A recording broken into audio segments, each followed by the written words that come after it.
I will call a meeting of the Humboldt County Commission to order. It is 9:30 a.m. on September 8th.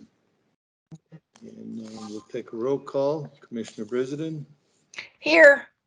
Commissioner Bell. I'm here. Commissioner Cherry. Here. Commissioner French. I'm here. And I'm here as well. And County Manager Mendiola. Present. And we are recording. So we'll go to the Pledge of Allegiance next.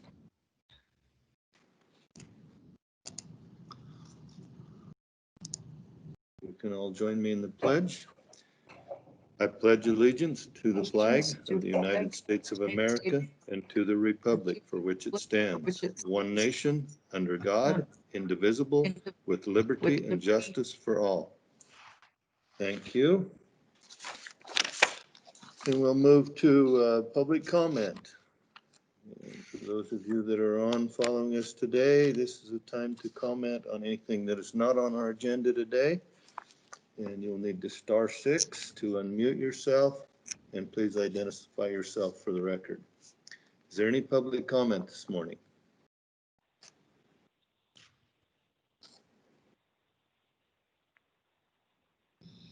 Once again, any public comment?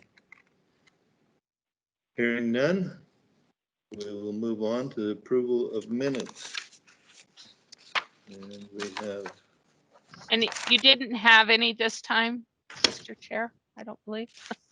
No, I don't see any, so Sorry. we'll dispense with item 4, and we'll move to item 5, approval of expenditures for Humboldt County for August 15th, 2020 through September 4th. If everyone had a chance to look at the expenditures.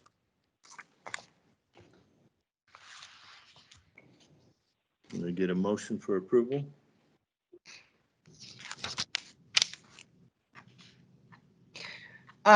This is Marlene. I will make a motion for the expenditures for August 15th, 2020 through September 4th, 2020 as presented.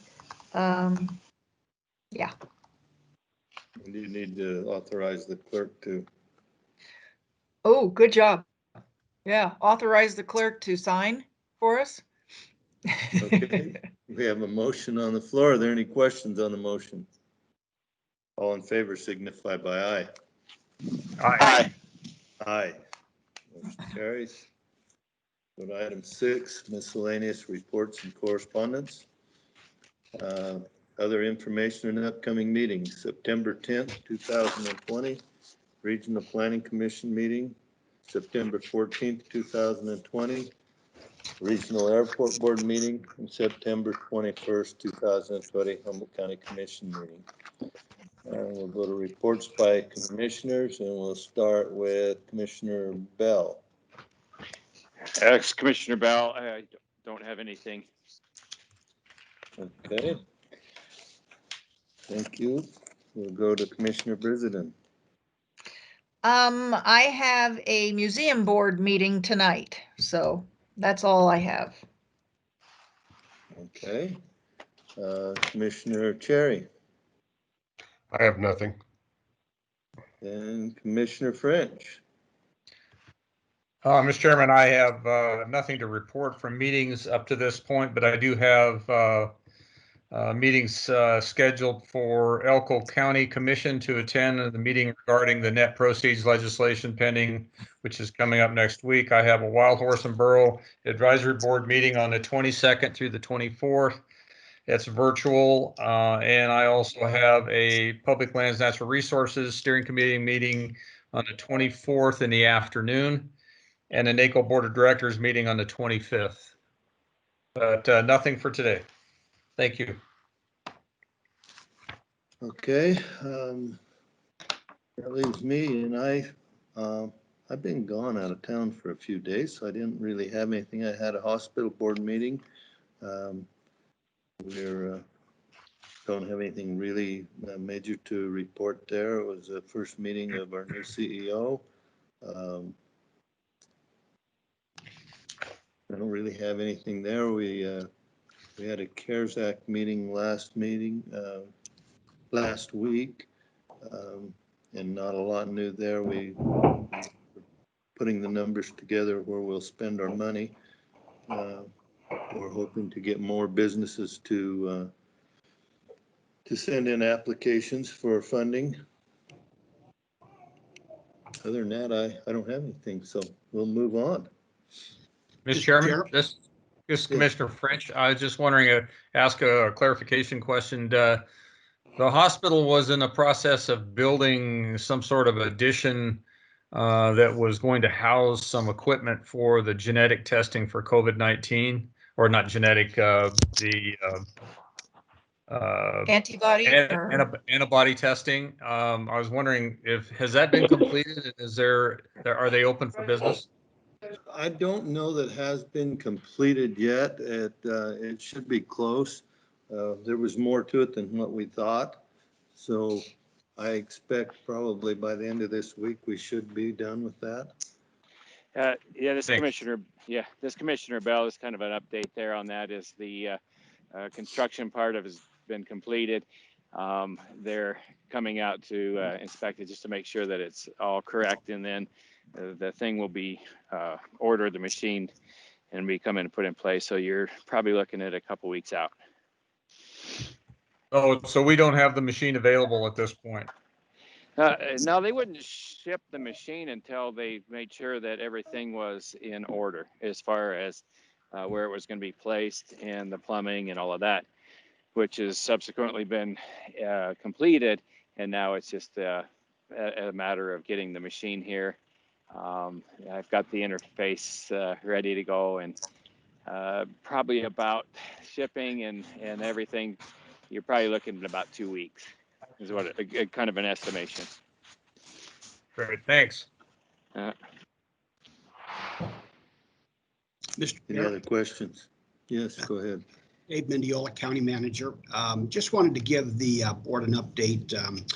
We are putting the final touches on the public safety radio communication system for the phase 2 area.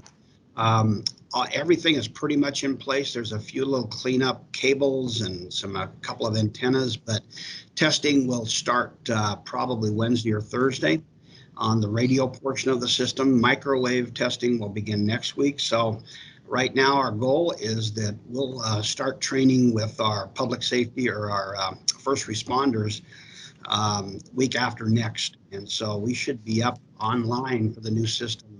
We're hoping October 1. So I just wanted to give you an update. Thank you. Anything else here? Okay, we'll move on to item 7, consent agenda. Any items appearing on the consent agenda can be pulled down and discussed in detail. The library board reappointment of Andrea Federle and Georgette Olson for 4-year terms on the library board of trustees expiring June 30th, 2024. Tax roll adjustments, parcels split into 4 parcels, and the PYGAVO was never applied to those 4 parcels. A tax roll refund in the amount of 2024 to Andrew and Amber Lindsay for 2020 and 2021.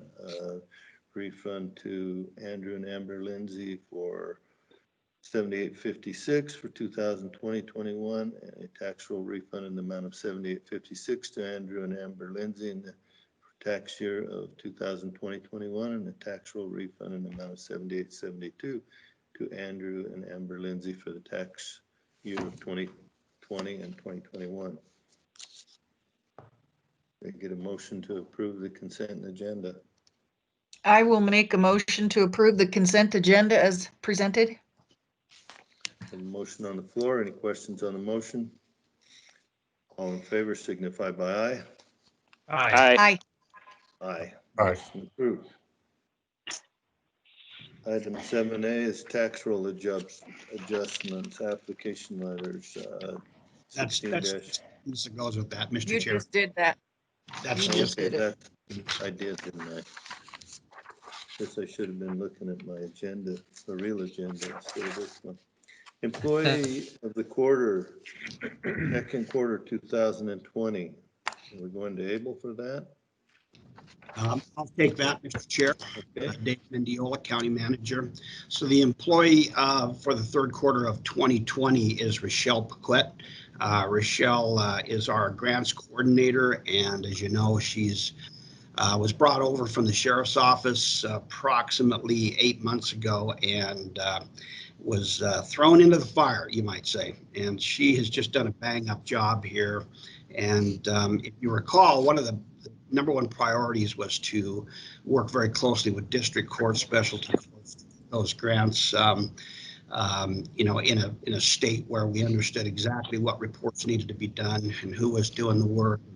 And Kathy Brum and Julia Duffarina, oops, made a mistake, Dendary, have just been great. And so they've all been working closely together. So the nomination form comes in with respect to Rochelle's attitude and commitment, says that she shows a willingness to do whatever it takes to fulfill her duties and develop new ideas to make the county even better. She researches processes and attends trainings to expand her knowledge, to assist in the development of grants, department, and policies and procedures. During this process, she identified software and is currently developing a program that will improve efficiency and delay need for support staff, as well as benefit all departments with locating new funding and managing their current grant portfolios. With respect to her interpersonal skills, Rochelle's job involves independent work, but she will set everything aside to help anyone that needs or requests assistance. Many times this means meeting with others during days off to accommodate schedules or providing after-hour contact information for anyone that she is assisting. She has joined the Comptroller's Office to manage the CARES Act relief funds and joined the CRF committee to help develop a small business grant program while still managing existing job duties. She has collaborated with outside agencies in competition for the same grant funding and voluntarily placed their project as a top priority after recognizing community need. Even with increased demand, she has a good sense of humor while meeting new challenges. With respect to her work performance, Rochelle is she works independently without supervision and continuously strives to create and improve processes and performance. She used creative thinking and identified a process to address a problem and enable a department to meet audit requirements while maintaining program efficiency. She works in tandem with the Comptroller's Office to coach and train grantees in policies, procedures, and best practices to manage their program and improve their performance. She actively communicates with the independent audit agency to ensure the satisfaction of procedures being developed and implemented. This drive for continuous improvement will ensure the county will have a successful grants program. In her personal traits, Rochelle is very resourceful with her approach to work, department development, and problem solving for others. She's inquisitive and is not afraid to research and reach out to counterparts across the state to get insight into challenges and finding solutions. Her commitment is evident through her excitement for projects to benefit the county and the citizens, and will work long and hard hours to reach goals. Rochelle's independence and competitiveness drive her to be successful with any task, big or small. So, employee of the quarter, Rochelle Paquette, grants coordinator, and what a great job. Thank you, Rochelle. I don't know if you're on, Rochelle. She is, I think. I am, and I really appreciate that recommendation and nomination. It's very rewarding to hear that it's appreciated. Thank Since you, we can't do Rochelle. this in, yes, congratulations. Thank you for what you do. And since we can't make this presentation in person, do we get a speech? Oh, no, nobody needs to hear all that. Okay. Well, congratulations. We appreciate you. We really do. No, thank Nicely you. done. Guys. Thanks, Rochelle. Thank you. Okay, we'll move to item 9, Controller Financial Report for informational only. Humboldt County Controller Gina Rackley will provide an overview of the current conditions with respect to Humboldt County revenues and the expenditures for the fiscal year 2020, which ended June 30, 2020, and the fiscal year 2021, July 1, 2020 through June 30, 2021, including possible impacts of COVID-19 response in the county and an update on the coronavirus relief funds from the state of Nevada. Informational only. Comptroller Rackley, are you ready? I am ready. Good morning, commissioners. Good I'm going morning. to share my screen here. Hopefully you're seeing the revenues and expenditure report. See if I can. We are. Okay, so these are unaudited, obviously. The auditors are just now starting to show up and do their field work, but we have cut off all of the prior year revenues and expenditures, and this is where we're sitting. We have 7 funds whose expenses were higher than their revenues. They're highlighted here in yellow, but it looks like everybody, for the most part, general fund, we were going to be over revenues over expenditures by 482,000. That's good news. That's our main operating fund, so that is very important that we keep that way. If this, like I said, these are unaudited. If that pans out and this stays true, this will be the 2nd year in a row. So that is a good turnaround there. Total of the funds that we monitor, 41,360,000 was our revenue and 41,130,000 was our total expenditures. So revenues were over expenditures by about 228,000. Then we did receive June CTX, and that's what I've got highlighted up here. So Humboldt County, we ended up in the positive by 8.9% for the month.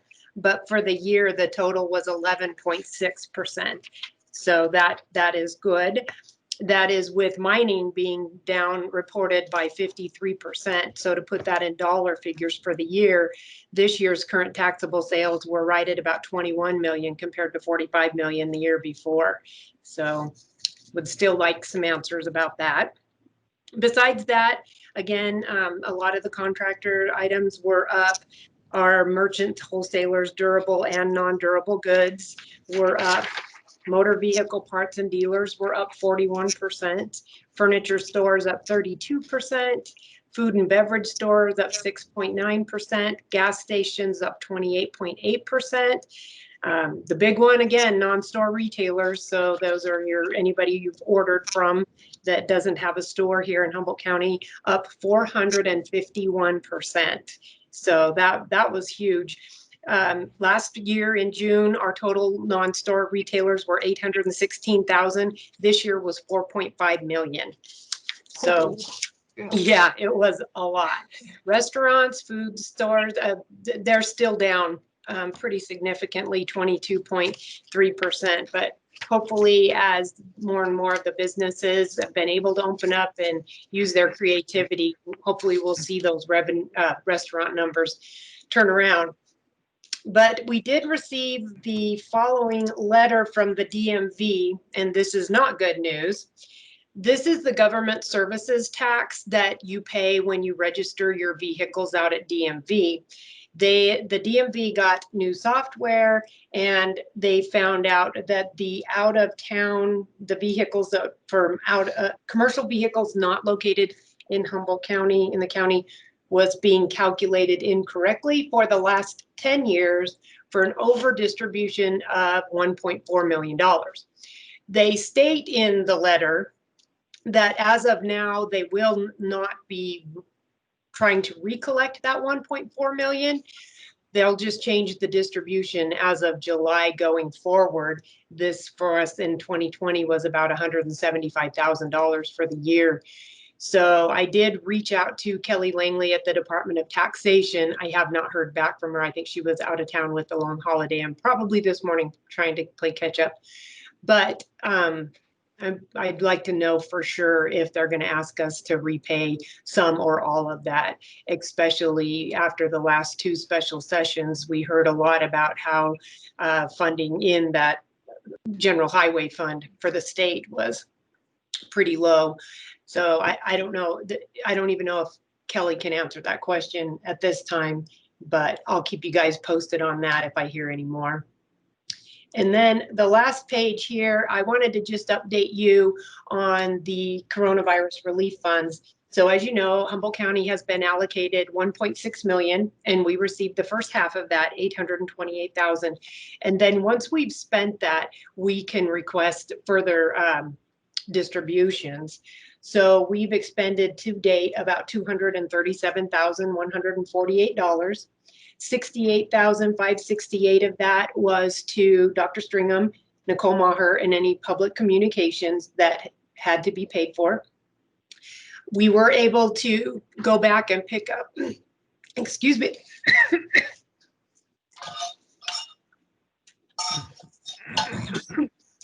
Sorry.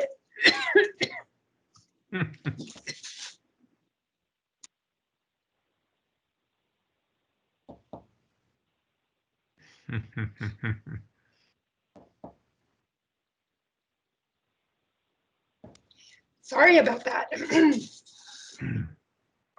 Anyway, we were able to go back and pick up some of Dave's time that you guys, I might have to take a break. We dedicated about $42,630 of Dave's time to this. He went back and tracked going back to March, and he spent about 640 hours that he was able to identify. And that is substantial time that we were able to pick up. The rest of it is pretty much self-explanatory. One of the other large expenses that we have is the teleworking from home. We did buy 10 laptops and the necessary webcams, headsets. One thing that may be changing is the last item here, and that's the public safety cost related to COVID. These were really just at the juvenile and the adult detention center, but some new Treasury guidance did come out on Friday, and I am reading that now. It sounds like we're going to be able to pick up quite a bit more of the jail cost. The way we handle inmates now has definitely changed. The way we need to receive them, book them, monitor them, make for sure they're socially distanced. It's just taking a lot of extra time. So I'm going to read that guidance, but I think we're going to be able to go back and pick that more costs up there. And with that, that's all I have. Again, I apologize for the cough. Of course, that always happens when you don't want it to, but I'd be glad to take any questions if anybody has any. Any questions for Controller Rackley? This is Commissioner Cherry. Gina, are these costs only county related, or are they business related as well? Yes, Commissioner Cherry, this is just the county's cost. We have the application out for small businesses right now through September 18th. We have received a few of those requests. We also have had requests from the hospital that we have not paid for any of those yet. So I will be reaching out to Tim Powers after our commission meeting today, and we'll start working through that. But these are just county related costs at this time.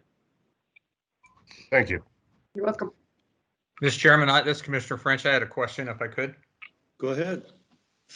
Gina, I was wondering on that DMV issue and that letter that you received from DMV. That's not a small thing considering that they went back 10 years on that. And is that a policy shift change, or was that an audit? They didn't catch any of that in an audit, and for 10 years? You're asking the same question that our auditor and I had when we received the letter last week. We are just really surprised because this is just Humboldt County, and Dagny through NACO sent out the email to all the counties on just what 2020 was, and it was a huge dollar amount. And how the audit would not have caught that at the state level for 10 years is quite a surprise to me. The letter states that it was found when they switched software. That's pretty convenient, I think. Yeah, timing too, huh? Yeah. Thank you. Any other questions for Gina?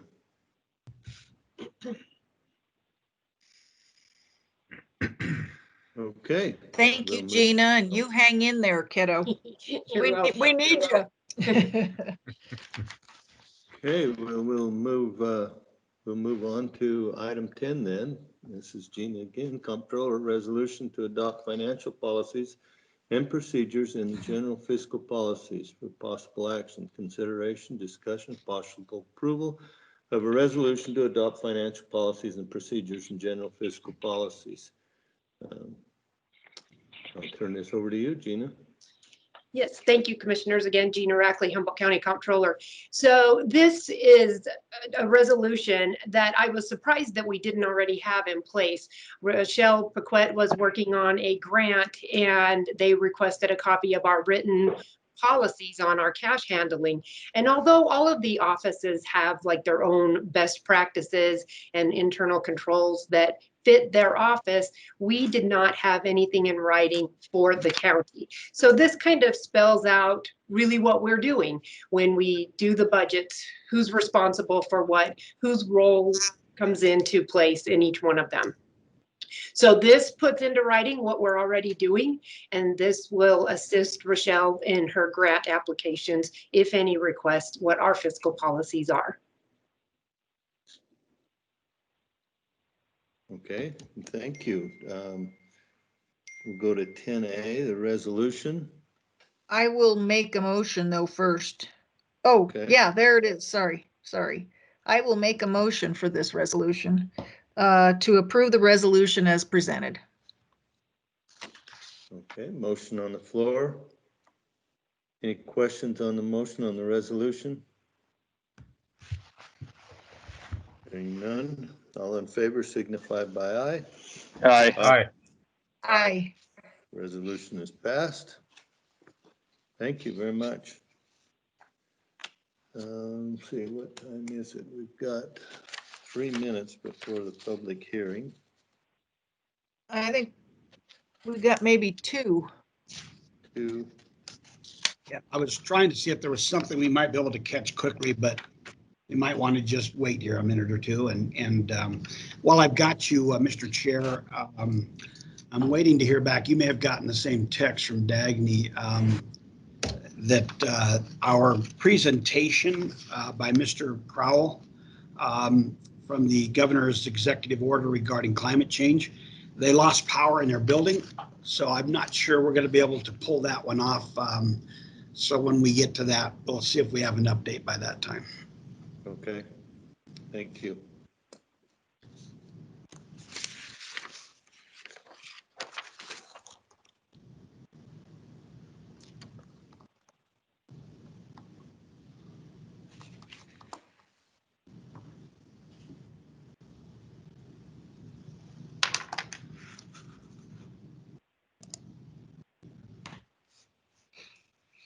Do we have Mike or Wendy on?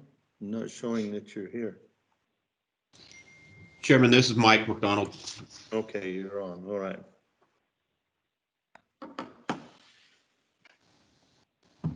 Thank you.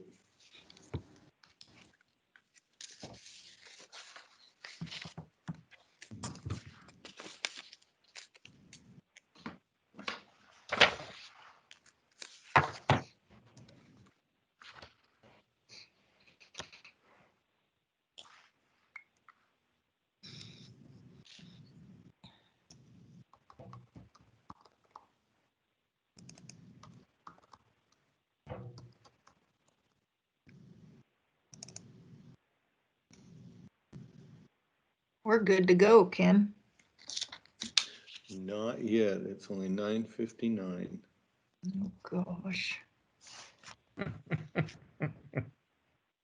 I'm trying so hard.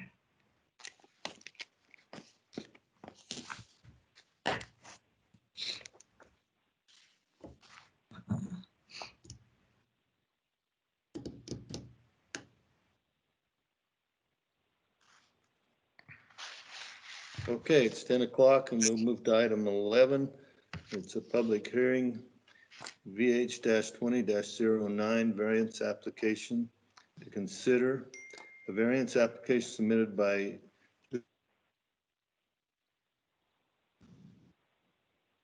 Uh-oh.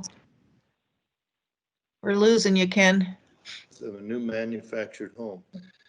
The property is located at 3040 Windy Way, Assessor's Parcel Number 10-0343-10. Discussion and possible action.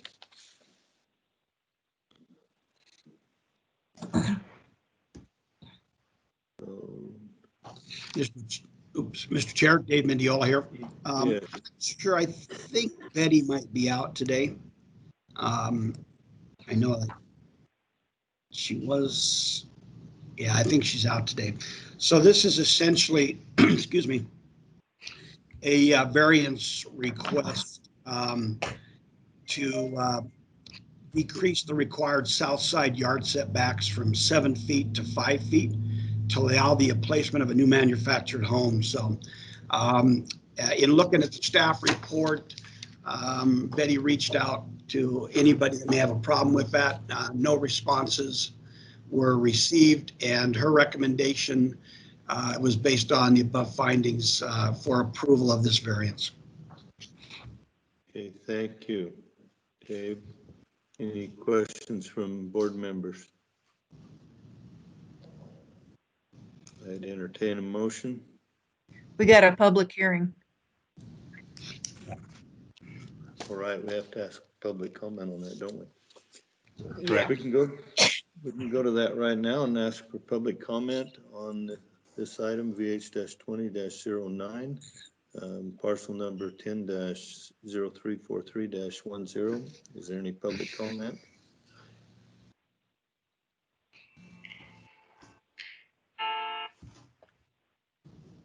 If there is, *6 to unmute yourself.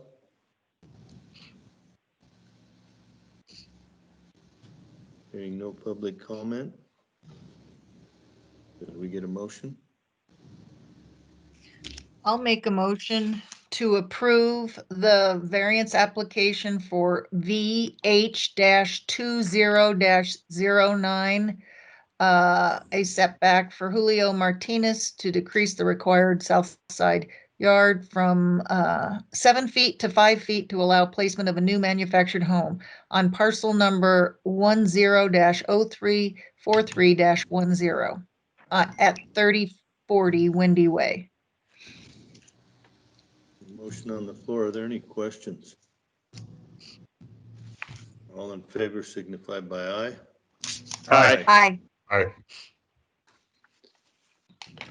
Okay, we're going to move past item 12 and item 13 right now. We'll come Mr. back Chair? to it. Yes. Just as an explanation, there are a few people on here that I'm certain have interest in this one. Jeremy Drew from RCI, who is responsible for most of the comments in our letter, is been called for jury duty. He's there right now. So he's hoping to be released by 11. I really think he needs to be on the call since he did the deep dive into the DEIS. So we'll just delay that till about 11. Thank you. And item 14, are we going to hold that or reschedule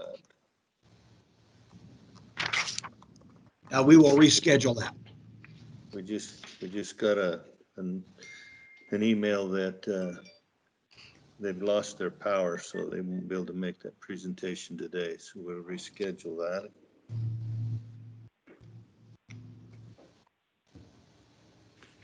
Item 15 is an update from Central Nevada Cartography on progress on RS 2477 mapping and a request for approval to continue mapping efforts. Consideration, discussion, and possible action regarding an update from Central Nevada Cartography on RS 2477 roads progress to date and possible approval to direct Mr. Elkin to continue mapping through September and October, weather permitting, including possibly limiting the activity to a certain dollar amount. Discussion and possible action. You want to take this, Dave? Yeah, Dave Mendiola here. Jerry, I don't know if Jerry's on. There's a number of telephone numbers on here, but I can't tell who that might be. Jerry, are you on the line? Yeah, so I don't know. Can you hear me? There he is. Hi, Jerry. Hi. Thanks for joining us here. I'll just give a little intro here. As commissioners, as you know, early last year, in 2019, we did come up with an agreement with Central Nevada Cartography, which is Jerry Elkin and his company, to do assessment of our potential RS 2477 roads in Humboldt County. He began that last spring and provided section 1, completed that. I sent out an email earlier this morning from Jerry, which was just sort of a historical purview of where we've been and where we are. And yeah, he did some work. You did approve, due to the COVID issues, you did approve him doing some work in July, and he did that. And so we come back before you here. We've got, a little over a month, maybe 2 months of time on the ground. Jerry's question to the commission was whether you'd like him to continue working and or do you want him to stop work until a further date? And so from there, Jerry, you may want to just provide a few comments based on your letter from this morning, and then we'll go from there. Okay, I don't really have a lot to comment on. If everybody read that, it should give you, a pretty good preview of where we're at. As far as the cost per mile, I'm pretty proud of it. They're below the estimate that I originally put out. The one thing that we did not know in December was the sheer volume. That's a good thing and a bad thing. You guys have a lot of country and a lot of good roads out there that could be proven for RS 2477. It's all up to you guys what you want to do.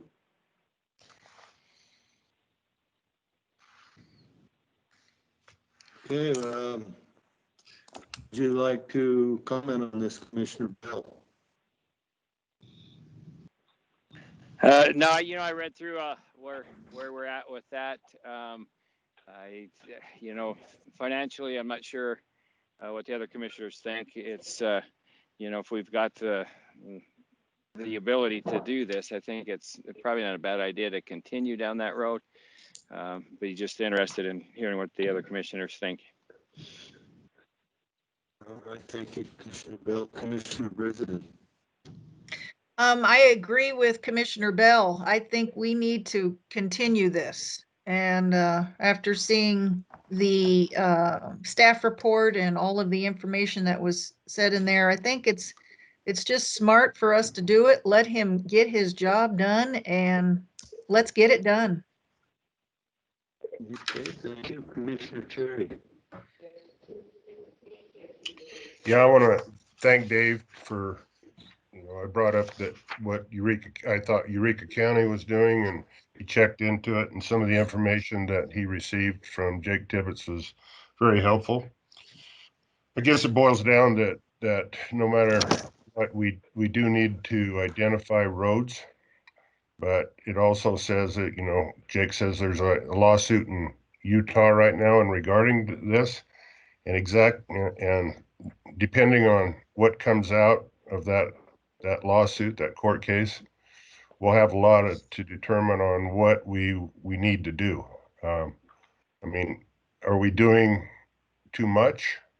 Are we doing not enough? We may have to go back. So that concerns me. According to the figures provided by Mr. Elkin, to do all the roads that we need to do is going to cost the county $618,000 is what my math on roads that we still have to inventory. So it's expensive.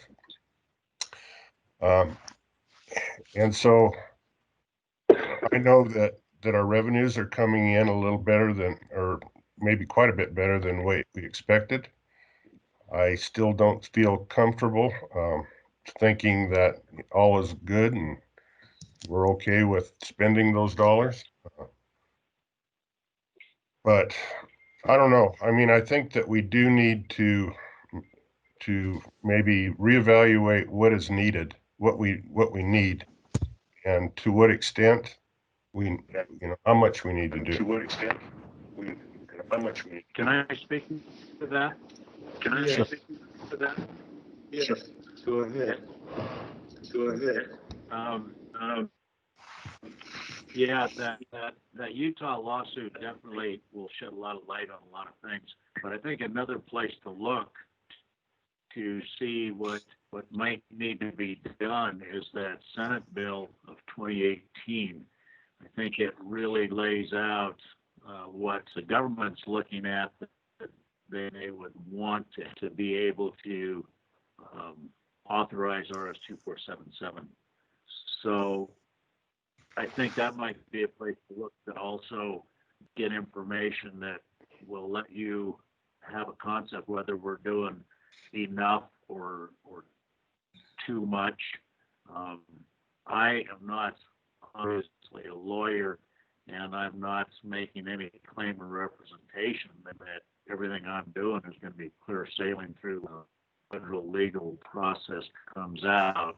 But it does show that the center line of the road is one of the things that they had mentioned in there, and various details about the road in regards to construction, whether it was graded, whether there's riprap, things like that.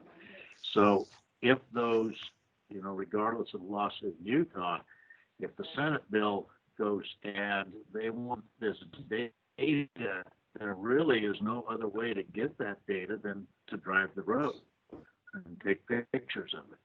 So in terms of are we doing too much there, I think so. I think that's the minimum that can be done to address this issue. Whether it can be done cheaper than I do it, that can be a whole different story. I don't know, but so far to date, I think we're way below budget in terms of anybody else's ability to do the work. So anyway, that's what I'd like to say about that. Thank you, Jerry. Are you done, Commissioner Terry? Yeah, that's about all I have to say. Okay, Commissioner French? Thanks, Mr. Chairman. I think, and I absolutely agree with what I've heard so far. A couple of things came into my mind that I think we ought to consider. The need for this contract and the need for this data collection and the need for this information hasn't really changed. What has changed, obviously, was our budget. If our budget will support at least the limited collection of this data in the future, I think we should move forward just from a sake of continuity perspective. I believe that the needs, whether we jump on board for the quiet title argument that's being argued in Utah, or whether we stick to our RS-2477 determinations within that we started under, the need for the data, the need for the specificity of the data is exactly the same. If we end up, let's just assume that the quiet title data is needed. Let's assume Utah prevails in their lawsuit, and the quiet title determinations that we're going to need to assert in order to assert the quiet title authorization is going to be exactly the same. We're going to need a legal description and the data that is being collected by this contract right now. I do believe, though, based on item 3 within the data, or excuse me, the item 3 that was offered by Mr. Elkin in his memo this morning, that there may be opportunity for our own GIS people as well as our road department to facilitate the improvement of data collection on his behalf. And I think that's really up to those 3 entities to try to make that happen. But I think if we have opportunities there to streamline the data collection, especially in the areas that we're actually in right now, I think we should probably take advantage of everything that's out there. I also believe The one thing that jumped into my mind as I was trying to finish how I felt about this thing this morning is that regardless of what we think is going on right now with regard to our budget and with regard to COVID and our ability to raise revenues in the near future, the prospect that we could change administrations in November is going to change if our administration changes and we go to the alternate side away from the Trump administration, we will see a dramatic shift and change with regard to public lands administration as well as public lands, how public transport and the use of public roads and on the public lands is going to shift. And I just think it can only get worse, not better at this point. And I really think this needs to be a higher priority if we can support it. It goes back to what Commissioner Bell said and Commissioner Cherry said. We need to make sure we can support it, and we're not spending money we don't have on it. But I do believe it's a high priority long term down the road for us. So I'm in favor of a limited contract extension for this year for under this contract over and above the 10,000 that we authorized in July. And I believe that we should direct County Manager Mendiola to see if there are opportunities for us to maximize our involvement in that data collection to try to make those dollars go farther. And that's all I have, Mr. Chairman. Thank you. Thank you, Commissioner French. I tend to agree with everybody's comments here today. I do think that we've heard about discrepancy in roads for years, and I think the one way to solve that is to get all the information, identify the roads. I don't know that all has to be done at once, so if we could move forward with some money and some direction for Mr. Elkin to go forward, I think it's a very positive situation for Humboldt County. And I agree with Commissioner French that down the road, whether it is this year in the next 4 years or later than that, that we will see changes of direction coming out of Washington. And the more information, the more data that we have, I think the better chances that we have to protect Humboldt County. So do I have a motion for anybody, or do we, how much money do we have budgeted for this year for this item? Can someone tell me that? Gina, do you have that? Mr. Chair, Dave Mendiola. I believe the original contract was around $150,000. I don't think, and I did not look at that, I'm sorry. I don't think we've spent more than 40 or so on him. It might be more than that, but we're well under the budget that we set for him to do this over a 3 or 4 year period. So we've got money to do this, to finish out the fall for sure. Does anyone have an idea or suggestion what they feel would be correct on not to exceed dollars going forward on this? I'd like to. May I address something right here? Yes. Jerry? Yes, I would like to point out that there are two factors, and one is the data collection of the raw data, which pretty much will go through the middle of October, because that's when the days are getting shorter and it's not as economically feasible to be out there collecting in short daylight. So October 15th is probably the end of the viable collection period. But after the data is collected, then it needs to be post-processed and run through the binder and the file building process. So there's a period of time from now until October 15th that needs to be budgeted. But there'll be a time after October 15th also that needs to have almost an equal, not quite as much, but a similar equal amount to process the data that I actually collect through October. So, you know, if you could put a span in that say cover that, you know, if you want to put an X amount of money through all of October, then put a similar through the end of the year so that all that data can be processed. And when we're talking about the GIS department and the roads department, I do believe that it's my data that will help them more so than their involvement in helping me. I do believe that I have the best road data file going, and think that that needs to be integrated into the GIS so that they have all that data. Right now, I'm sitting on all of it. We need to get it over to your people. And then I think the roads department can benefit by integrating their maintenance stuff onto that database, because then it can be laid out, mapped, moved, modified, and corrected. So, and I think some time needs to be done on that also. And I think probably this fall, November, or sometime during the winter would be a good time to do that. There will be some involvement of my time to get that happening, but you guys have a large investment in this database. I believe it's a pretty good database, and I believe that all of us should be on this board with it. That's all I Thank you, have. Commissioner Cherry, did you have a comment? And I think it was sort of addressed in his comments, so no. So, Okay. Commissioner Brissenden, I'm kind of wondering, Jerry, can you help us with an amount?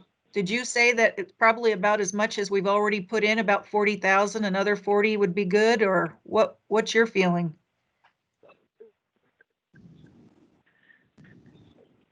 Well, obviously this year, due to COVID and everything else going on, it's been a real slack year, and there's not a lot of time left to get out and collect. And I also have some other things that I'm working right now. But if we said 4,000 at the end of the year, to the fiscal, or not the fiscal, but the calendar year, and then next year lay it out so that I can hit the field running and work hard, that would probably be a good idea. But 40 would be more than ample to cover the work that I could possibly get done by the end of the year anyway. I may not be able to actually even do that amount, but I think that would be totally adequate. And I think the budget left in there actually is closer to 70,000. I think we only used about half. But I think 40 from now to the end of the year would more than cover the amount of work that I actually could do. This is Commissioner Cherry. We've already done 10. So we'd be about on 50,000 if we go another 40. Is that Mr. Chairman, this is Gina Rackley, Comptroller. I just want to give you the exact number. We have paid $81,849.94 on this contract. And the budget item was how much? So that leaves around 70,000. Yeah, it was 150,000 what we budgeted, I think. Mr. Chairman, the this is 100,000 was this Commissioner Cherry? That 150,000 was for more than 1 year, wasn't it not? I mean, Yes. It was a 2-year contract. 3 year? 3 years. Hello. So in 1 year we spent half of it. So Yeah, Mr. Chairman, if I could add a little bit to this, we were in area 1 for the first, and if you recall, area 1, that first area that we targeted was the one that had the highest number of roads that were contested by the travel management plan, as well as the area that had a lot of environmental risk involved with it through the sage grouse plan and such. And that was why we started on that end of it. I believe the intensity of that, of the number of roads and the complexity of that is probably unique to area 1. And it will probably, my view, is going to, that intensity is going to be reduced as we head west from there. Having said that, it goes back to my comment initially, talking about opportunities to consolidate or possibly increase our efficiencies in terms of Mr. Elkins' time. And my thought was it having to do with using the road department personnel as well as our GIS folks, having to do with the redundancy in a lot of those roads. And Jerry, you remember you and I talked about that quite a bit. You know, you're well aware of, there's a lot of roads that go into many of these key areas that are parallel to one another, and the necessity of running all of the roads out into the same area may not be necessary at this point. Maybe we need to select targeted roads and make sure that we are getting the best bang for our buck, at least certainly through some trying budget times and whatnot, and maybe get the same product out the other end, but targeting key roads as opposed to all roads, especially as we move west from that Area 1. There's two things I'd like to mention. On the original contract, it was made for $150,000. It was not intended that would be spread out over time. That came about from the thought that we could collect 2,000 miles of road at $75 a mile. That's how we came at that $150,000 to be approved. So rather than looking at it that, well, gee, in 1 year we spent over a third of that, literally in 1 year we did over 1,300 miles. So in terms of the money that we put aside for 2,000 miles, we're paid that in terms of what we're getting in productivity. And as far as the collection of the roads in the field, I agree with you entirely, Jim. And I have come up with a number of ideas, one that I've implemented in Story County. There are a lot of roads that can be proven, but they don't necessarily need to be collected. They might be minor, they might be a redundant access. There might be other reasons that at this time we don't want that road collected. It can be noted in the database that it is provable and it can be made RS-2477, but not determined to be involved in this project right now. So when I'm in the field and I'm out there where you got two roads that look like they're going to the same place, one of them probably goes there pretty easily and the other probably doesn't. And I collect the good, make note that the other one is provable.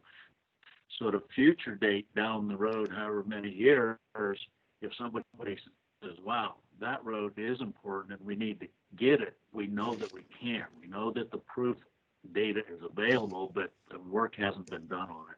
So I think that's a good direction that we can go, Jim, to, like you say, not collect everything that's out there, get out there and collect the important stuff, but also keep in the data file what can be proven later if it turns out to be a road we didn't recognize the significance of at the time, but turned out to be important.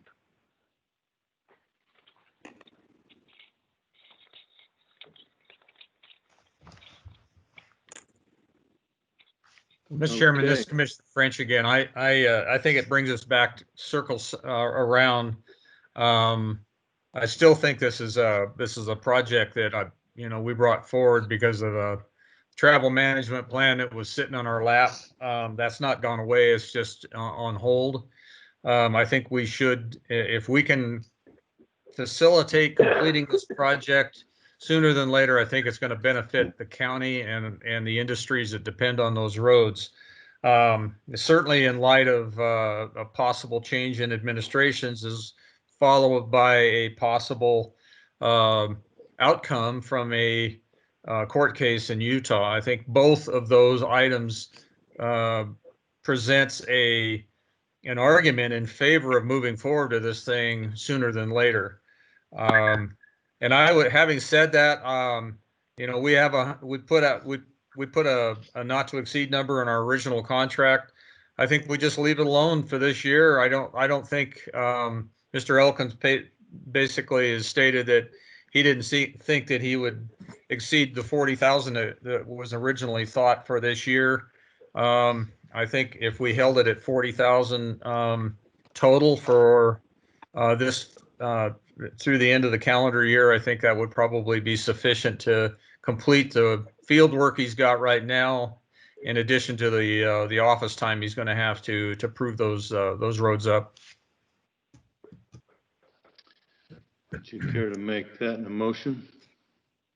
Yeah, Mr. Chairman, I guess I would make that as a motion, but I might want to make sure that the other commissioners have a chance to chime in on this. I know Commissioner Cherry's had concerns about it, and I definitely, I definitely don't want this motion to go over the top of something he might have to offer. Commissioner Cherry? Yes, Commissioner French. Yeah, I appreciate that, and I agree with everything you've said. I just want clarity. So that 40,000 would also include the 10 we have already spent. So it'd be an additional 30. Okay, that sounds reasonable. Yep. Yep, I think that's probably what we should shoot for this year. Because And we're talking this year's a calendar year, right? Right. Yep. The end of this calendar year. December. yeah. Okay, I'm good with that too. So for clarification to me, my cap now is 30,000, not 40. 30,000 total for this calendar year from the time that we met in July and dealt with this contract till the end of this calendar year. Correct? That was 40, but we've used 10, so there's 30 left. 30 That'd left. be 30 left for this year. Do you see that as a problem? Is that enough? No, if that's what you guys want to do, this is a large contract, a large project. It's going to go on for a long period of time. It's definitely driven 100% by labor and money. So, whatever amount you throw at it is the amount we'll get done. So I'm fine. You guys know the constraints that you're working under, and at a point in time that you can speed it up. And that $10,000, that's about a third of my productivity for a month. So if the contract's going to last 6 years and we need to go after it, I need to be working pretty capacity. But for the rest of this year, I agree with you. We're running out of collection time anyway.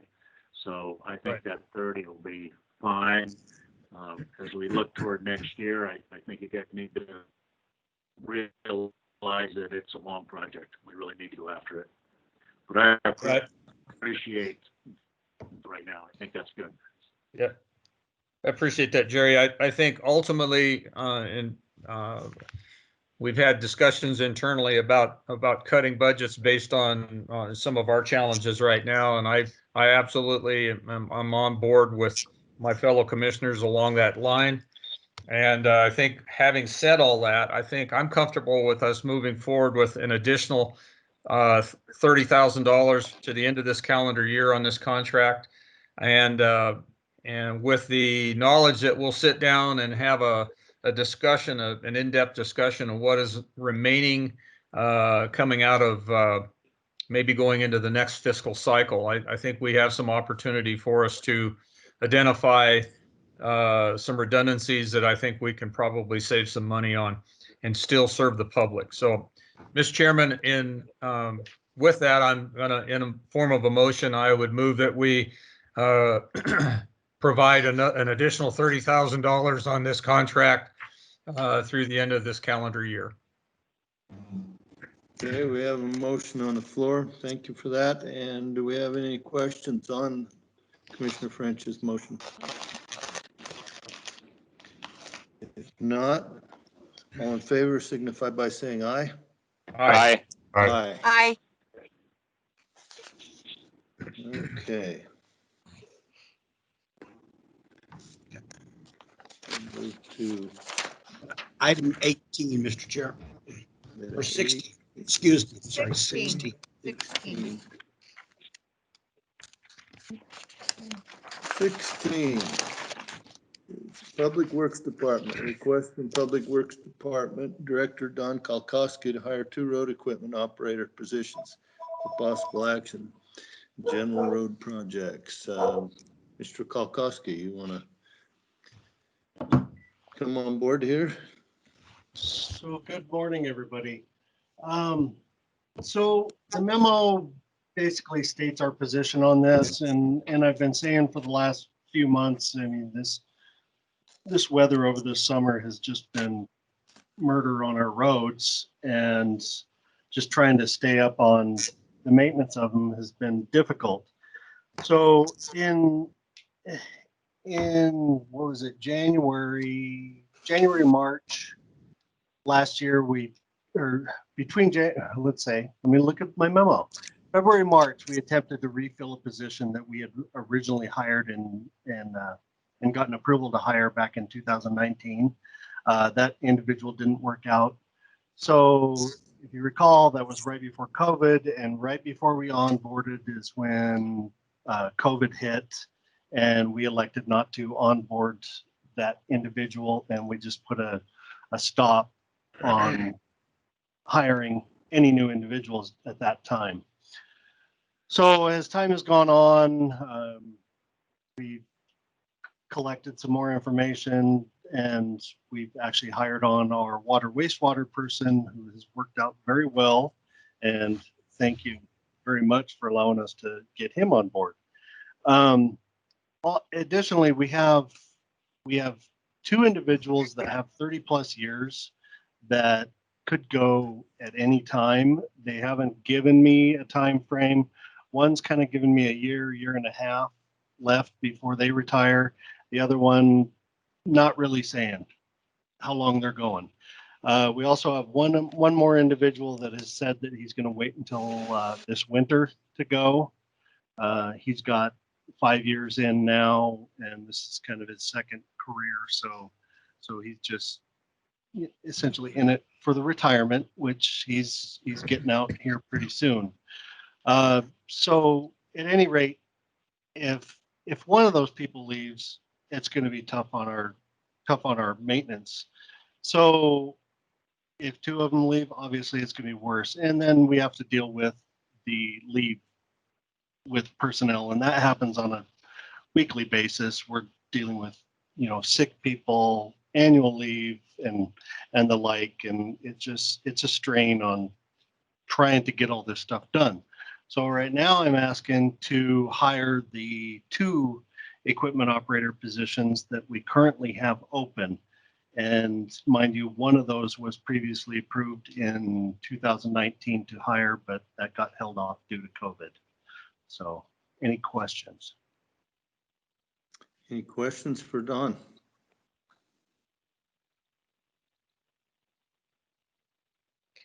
No questions? Or do I have a motion?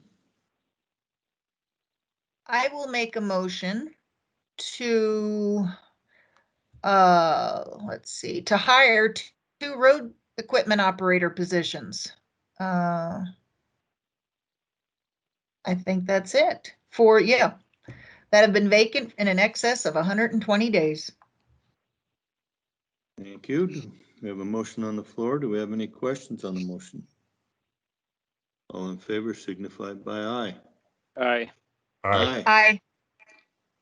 Okay, Don.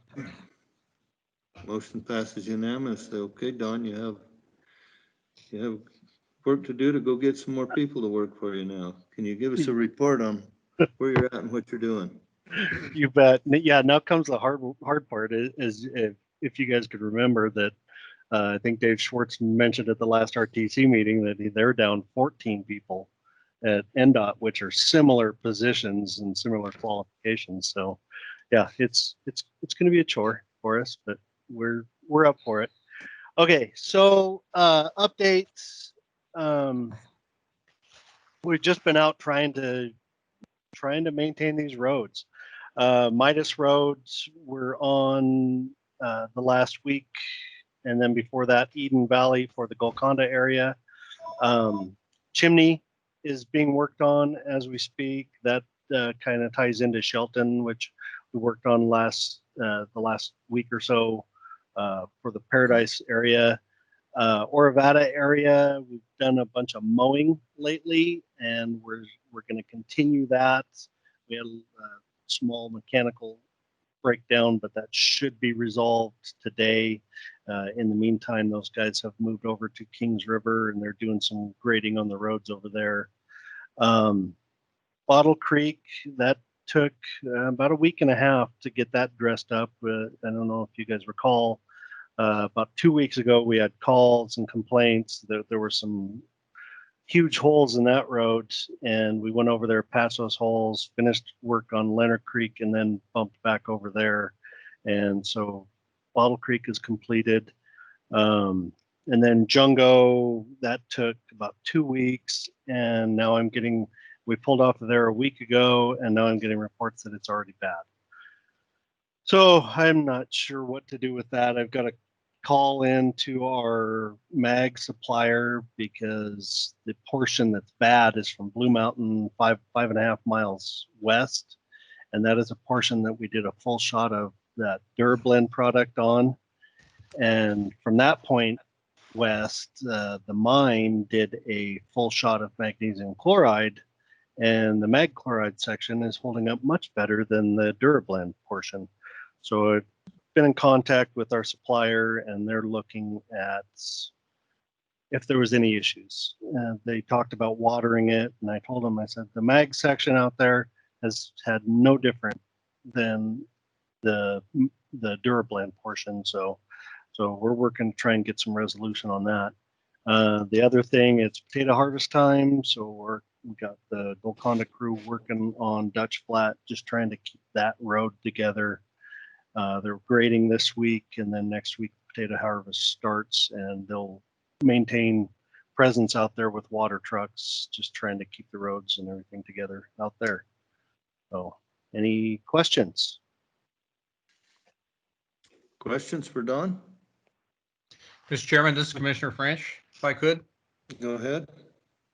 Dawn, could you just give us a quick overview as to, from a personal standpoint you have right now, do you have enough people to handle the challenges that are running on the roads right now? Obviously, you made the case for 2 additional people that we agreed with you on, and I'm just trying to keep track of where we sit with the work program and whether or not we have adequate people in place for the work program as you see it. Good question. So right now we have just enough people, and that accounts for, like I had mentioned, the leave time. Whenever I have 2 floaters right now that I take and I put with any of the other crews, and our crews typically consist of two people, a blade operator and another operator for water truck, hauling material and whatnot. The 2 floaters we often use for hauling additional material, but more importantly, they are for coverage during leave of absences. So those 2 get scattered around everywhere, and at times we don't have enough personnel to cover the leave time, and therefore that leaves 1 person out on the road, and it's really hard to blade a road without water. So they are, I depending on who and where they are, I pull them in and I use them as a floater that day to do other stuff. The other, and with regards to the maintenance program, one thing that we have kind of struggled with is being able to pull personnel off. And this year, especially with the weather, and I've talked about it numerous times, we struggle with being able to pull people off to do crack filling operation. That takes a considerable amount of people due to the traffic control needed and the number of people to run the equipment. It's probably going to take 5 people minimum to run that operation. And like I said, we only have 2 people on a crew, so it's really difficult. We have been unable to do any crack filling operations because of the weather, the roads, and how I didn't want to pull them off of their sections to do the crack filling, and knowing that those roads are just gonna they're not going to hold up to the constant maintenance. So yeah, with what we have right now, it has been a struggle, and I think having these two additional people will help us in the long run until those people that I mentioned retire or leave. And then I'll be coming back to you to fill those positions. Did that answer your question? Yeah, thanks, Don. I'm just trying to, in my own mind, I'm just trying to keep track of where we're sitting with that work program. I know we've been kind of chipping away at the capabilities of the road department as budgets have we've been trying to balance budgets in the past, and with a revenue situation the way it is and whatnot, I just wanted to make sure that we're moving in the right direction with regard to work program. So I appreciate that, and I'll be asking you from time to time to bring us up to speed, because I want to make sure we're heading the right direction on that. Absolutely. I'm always here. Thanks a lot, Don. Thank you. Any other questions for Don?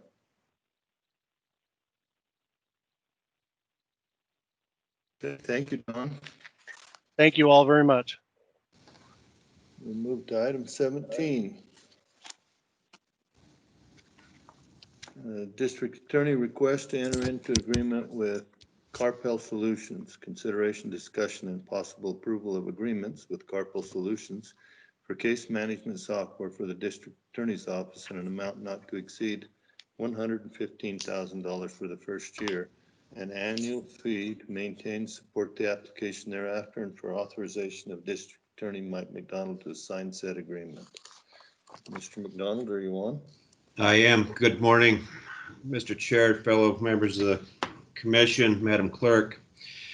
As you may recall, that from that very long budget hearing that we had back right before the COVID shutdown, I brought some poor news regarding our case management system. We had just received word a week or two prior to the budget hearings that our current case management system was being phased out, and they wanted to essentially force an upgrade that was going to cost us basically $60,000 to $50,000 a year, and we weren't real sure that the upgrade was a system that we wanted to use.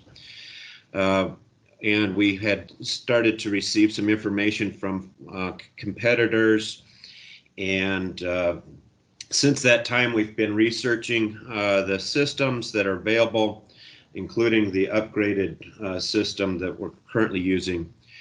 Our best choice, I believe, is this Carpel Solutions. It's a web-based database system that I think would be a significant improvement over our current system.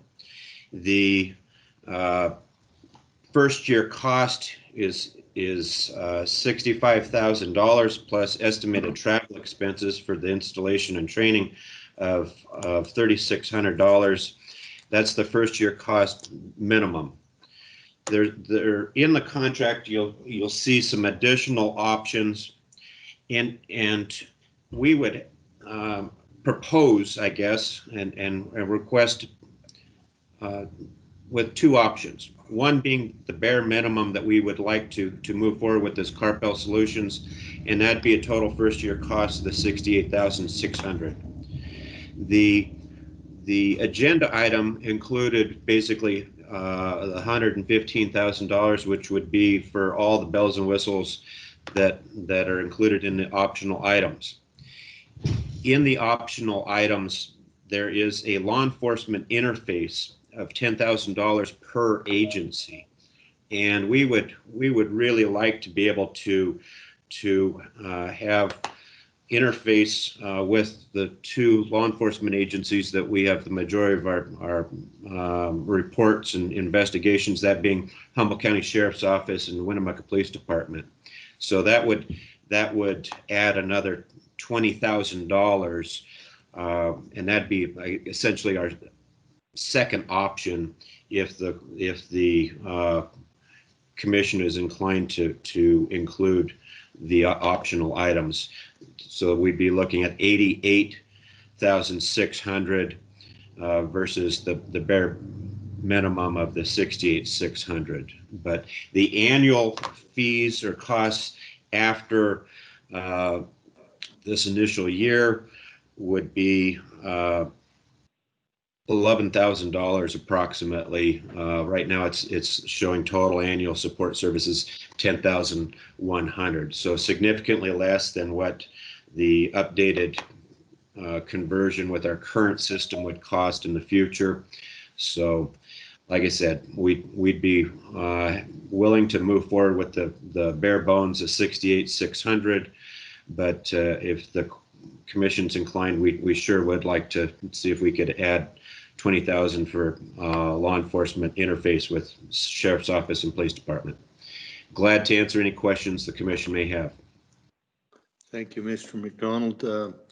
I think, personally, I think we should probably give the DA what they're asking for with the extra 20,000 in there, since they work continually with the two law enforcement agencies. I think they should be able to be on board with them all the time too.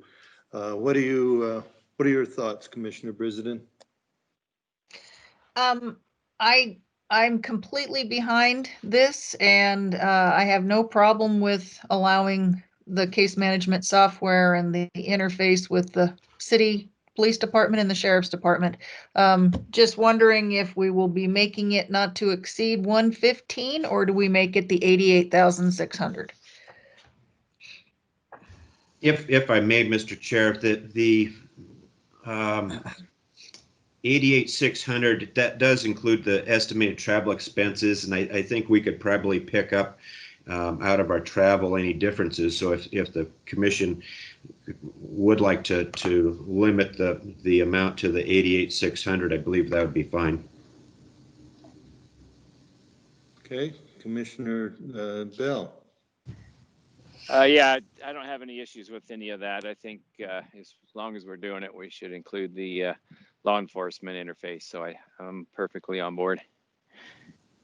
Commissioner Cherry? Yeah, I think this is a need, so I'm for it, and I agree with both what everybody else has said. So I'm okay with it. Commissioner French? Yeah, Mr. Chairman, thanks. I agree with everybody else on this as well. I'm just wondering, are the PD and the Sheriff's Department on board for the interface side of this thing right now or not? Mr. Chair, Mike McDonald again. We've discussed it over the years, and that, you know, it would be nice to be able to exchange reports through the, you know, computer system or electronically, as opposed to just the paper hard copy versions. Have not had any recent discussions with the agencies, but it's always been an ongoing kind of periodic discussion. Mike, I noticed you're on board. Sheriff Allen's on board now. Sheriff, are you comfortable with it as the proposal as it sits? I did have one question. Thank you, commissioners. For the record, Humboldt County Sheriff Mike Allen. Do we need to do anything to interface with your system, Mr. District Attorney? My understanding as of right now is that the this system, they have set up the interface with a variety of different systems, and I think I don't believe there's be any additional work or cost on your end or the police department. So, but they have experience in interfacing with the various law enforcement agencies systems that are out there. Okay, yeah, because we're on the RIM system. That was my main question, is if it would interface with the RIM system that we have. I do think it is critical that that's interface exist between the two agencies, or the three agencies, if you will. We have talked about this in the past with the district attorney, but nothing recent like he just said. But I do think I'm just hoping that research has been completed, that it would interface with our current systems, and it doesn't. Sure. I see Tim's on now. Yeah, I can probably add some things to this. I think we'll still have to pay for some sort of development time from Sunridge Systems, and they would work directly together. Traditionally, systems, integrating things like this has cost about $6,000 to $10,000, depending on, how much work the other side has done on it. But I can definitely reach out to some of our RIMS contacts and see if they've had any experience working with this, this vendor before, and what that might entail, and get an estimated cost. But I think we would have to pay either a per agency for the police department and Humboldt County Sheriff's, or something for that time to build, because both sides need to build an interface for them to talk to each other. So I'm just going to guess that's the case. And we can come back to the commission with the additional information, and if there are additional costs, we would bring that to you before we took any final steps. So then, Mr. McDonald, so you could bring this back on our next agenda item, and we would know then whether the interfaces will work and what those costs are? Yeah, what I would propose is I would like to be able to sign, because the other district attorney's offices are also scrambling like us. I'd like to kind of get our office in the queue if the courts or if the commission's willing to approve, and we could.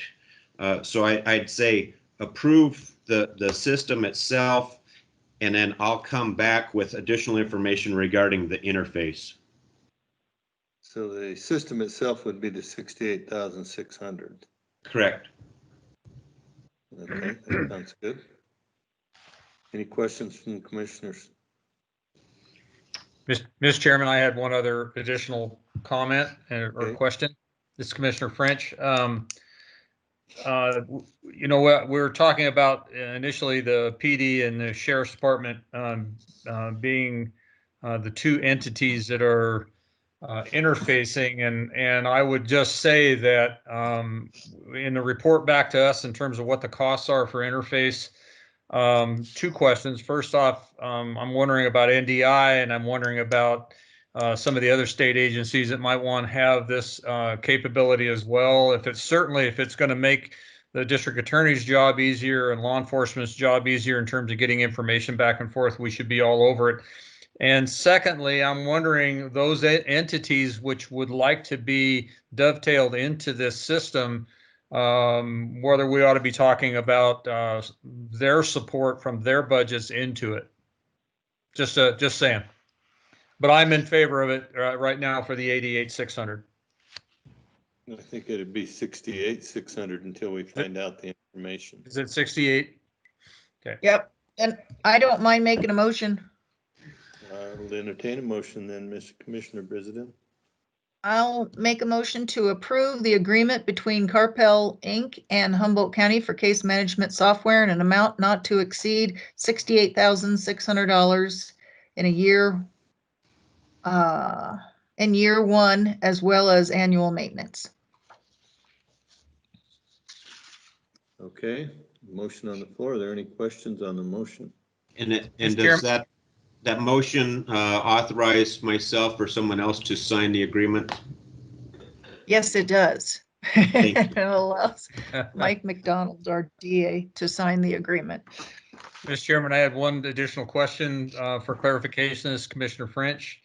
The 68,600 is the not to exceed number. Does that include the 11,000 approximately for the annual maintenance fees? And how do we cover that? Mr. McDonald? The 68,600 is just the first year. The annual would be the years after that. So I think we probably need to clarify that, we're this authorization contemplates the approximately $11,000 annual support fees in the future. Yeah, that'd be fine. Thanks, Mr. Chairman. Okay. We have a motion on the floor. Any other questions? All in favor signify by aye. Aye. Aye. Aye. All right, motion passes unanimously. Thank you, Mr. McDonald, and if you could find out that information for us, and we'll bring it back on the future agenda. Absolutely. Thank you very much. Okay, we will go to item 18. District Attorney request for approval to fill Deputy DA and Legal Secretary positions. Consideration, discussion, and possible action to fill the Deputy District Attorney position that has been vacant since March 30th, 2020. Mr. McDonald. Thank you, Your Honor, or Mr. Chair. The vacancy, as indicated in the agenda item, came up in March. We've been working basically as is with that vacancy. Now we're working on our 6th month. The pandemic has kind of played heck with our schedule and workload as well. The courts were still trying to scramble at times on how to conduct, particularly we haven't had any jury trials, and we're still very concerned about distancing and the like. But between trying to appear for court, various courts by audio or video or telephone, as well as in person, we've been scrambling. Our workload, I think, initially seemed to slow with the pandemic shutdown, but boy, since things been opening up in since June, we're back to a heavy workload, and the courts are trying to get caught up from the backlog of all of the cases that were just sitting. So I think it's there's absolutely no question the filling of the position is necessary in my mind to allow us to kind of continue to bail water as we proceed into the future. So we ask that the commission authorize the hiring of a deputy to fill the vacancy. Thank you. Any comments from the commissioner? Commissioner Bell?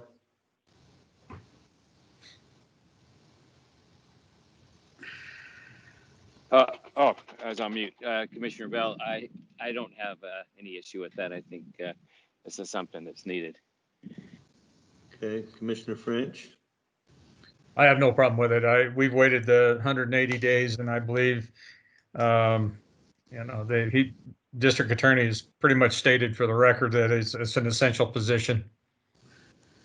Commissioner Brizardin? I feel the same way.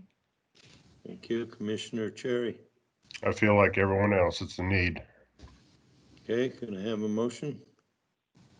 I'll Mr. make Chair- a motion. Oh, What? Go ahead. okay. I will make a motion to approve a request from the district attorney to fill the deputy DA position that has been vacant since March 30th, 2020. Okay, we have a motion on the floor. Any questions on the motion? All in favor signify by aye. Aye. Aye. The motion passes. Item Thank you, B. Commissioner. You bet. Item B is consideration, discussion, and possible action to fill the legal secretary position, one, that has been vacant since February 7th, 2020. Previously came before the board on January 21 of 2020, and district attorney received a waiver of the attrition policy for said position. However, based on the COVID-19 pandemic, said position has been on hold and as such has not been filled. Discussion of possible action. Mr. McDonald? Thank you, Mr. Chair. So as indicated in the agenda, this position, you did approve the filling of the vacant legal secretary position last winter. We had advertised, we had received applications, and we were in the process of maybe trying to schedule interviews right when we hit our shutdown. And so timing is everything, and that put a hold on everything, and we've been just waiting until now to just come back to commission and confirm that you are still authorize the filling of that legal secretary position. So in our office on the criminal and civil office here in the Hartock building, there's myself, 5 deputy positions when full, the office manager, and 4 legal secretaries. So right now we have the office manager. Well, let me back up. We have office manager, 3 legal secretaries, and an admin clerk, and when full. So right now we are down a legal secretary, so we have just the office manager, 2 legal secretaries, and admin clerk, trying to assist the 5 attorneys that we have on hand now, and in the future with the 5th deputy position, 6 attorneys. So we believe it is essential. Staff has been doing a phenomenal job through the pandemic, and trying to keep up with the changing calendars with the courts because of the shutdown and the like. And we believe it's necessary to fill this position and ask the commission's approval. Thank you. Questions? Questions? Nope, I just will make the motion if it's okay, if nobody has a question. Are there any questions? Okay, we'd entertain a motion, and Commissioner Brisbane. Okay, so I will move to approve a request from the district attorney to fill the legal secretary 1 position that has been vacant since February 7th, 2020. Okay, we have a motion on the floor. Any questions? All in favor signify by aye. Aye. Aye. Aye. Motion passes. Okay. Thank you, Mr. McDonald. Thank you. Okay. So I we're think going- Jeremy is online. Yeah, I got that, Marlene. We're going to be going back to item 12 and now.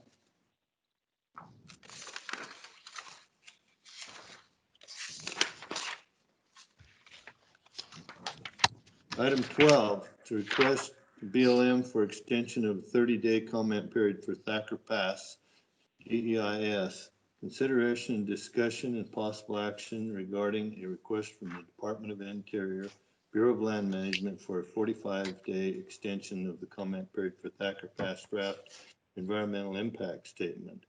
Discussion and possible action. I'm going to start this out with Commissioner French, who's been part of this all the way through. Yep. Thanks, Mr. Chairman.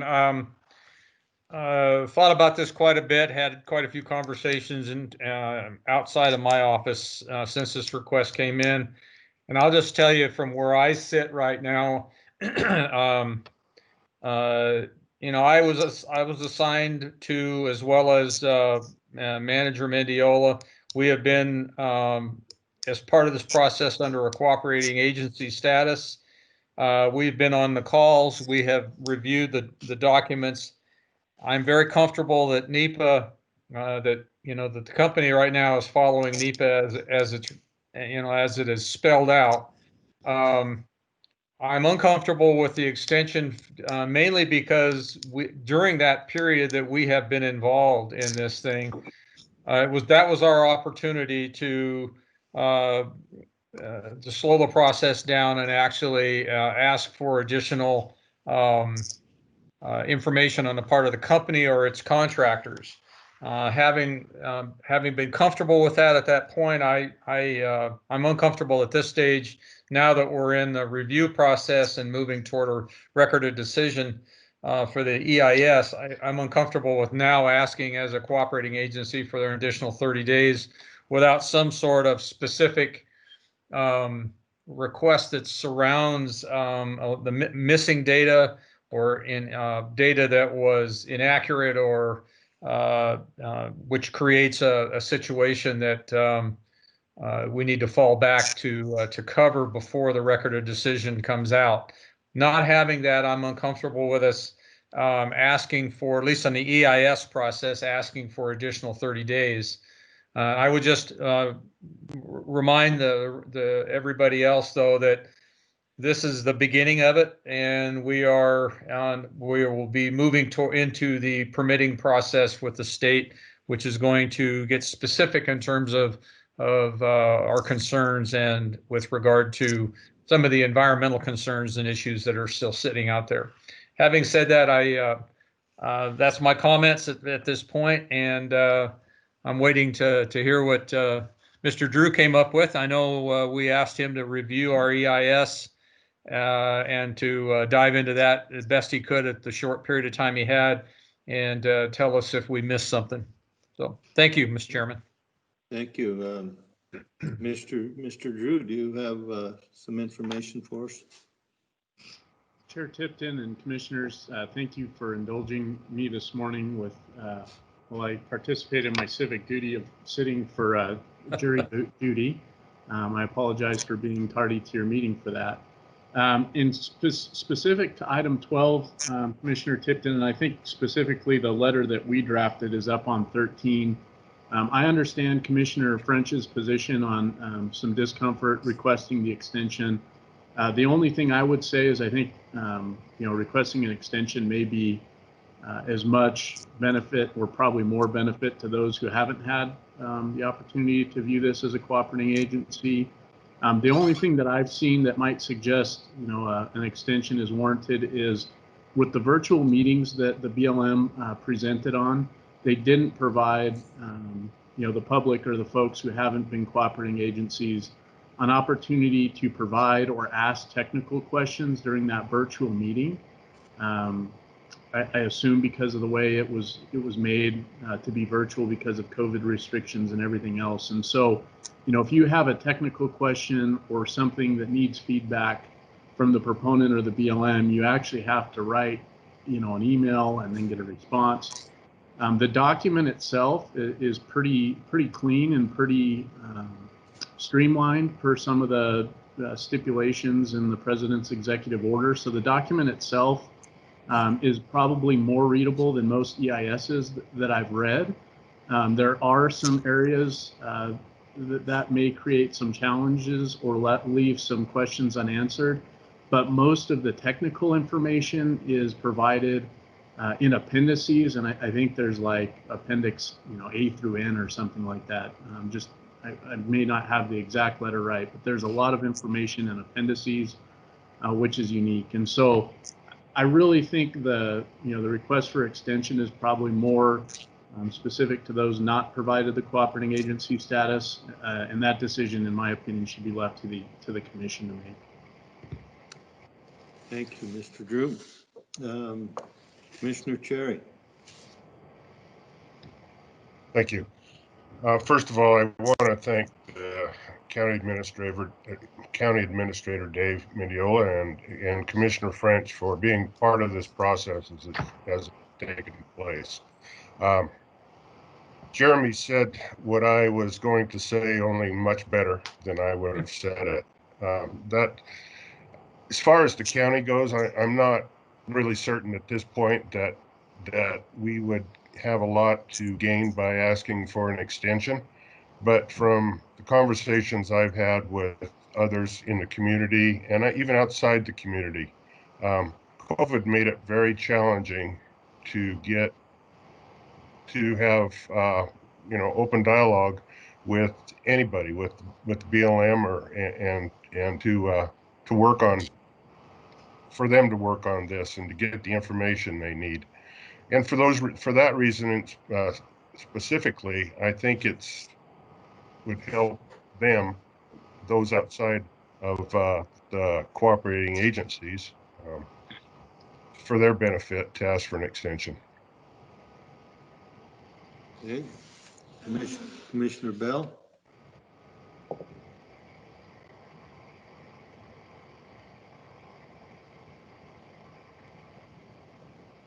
Commissioner Bell, do you have any questions? Yeah, I do. The extension, if we were to grant it, how long would that be? And if there was an extension granted, would the benefit would be to the folks who didn't have that chance in person, but would it significantly change anything, I guess would be the big question. Is there something specific that would change as a result? This is Commissioner Cherry. There's some, I believe, some questions, some concern, some holes in the EIS that I think that people would like to have an answer to, or attempt to get an answer to. That's what I believe the benefit would be. Jeremy may have something better to offer. Yeah, again, to Commissioner Cherry's point and Commissioner Bell's question, I think what it would change is probably just some, more robust public comment and probably more detail in what comes back from public comment. Is it significantly going to change the trajectory of the project? I don't believe so. But if the project proponents there today, maybe they could comment to that. Again, from the county standpoint, we've had the opportunity to see the technical data and input, prior to this document coming out. But from, just a concerned citizen standpoint, who maybe hasn't seen as much of this background information before, more time tends to be better. I know from our standpoint, it's always better to have more time with the document. Okay. Commissioner Brizendine? I appreciate all of the information, and it's a tough one because, like Jeremy was saying, not having that time to be able to have the transparency for the public is not good at all. But having said that, knowing that Jim French and Dave were on the board listening in, and they had the time to be able to, if there were concerns from the public that could have been vetted at that time.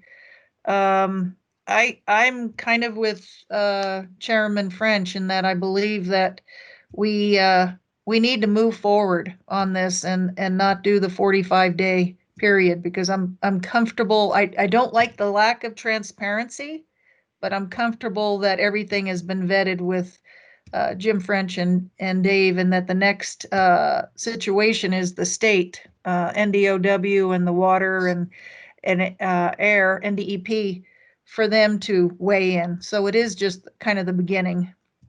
So yeah, I kind of say let's not do the 45-day extension. Do I have any other comments from the commissioners? Mr. Chairman, this is Commissioner French again, if I could. Without a specific request from NGOs or private interests, I'm not so sure a shotgun approach to an extension is warranted at this point. I worry. I almost sound like an advocate for the industry, and I'm just state for the record right now, I'm not.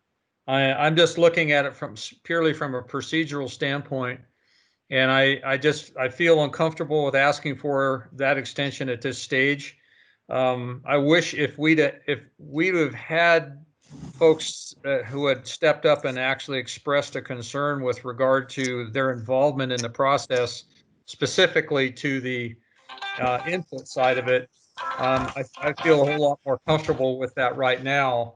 Having said that, I think ultimately what we need to do, though, is possibly take a specific, take those comments. We can accept those comments from any entities that have a specific concern, and we can voice those comments as we move forward in this process, or they can move forward as well with those comments themselves. I know in the case of Mr. Bartel, for instance, he's been very vocal about some of his concerns with the process in general.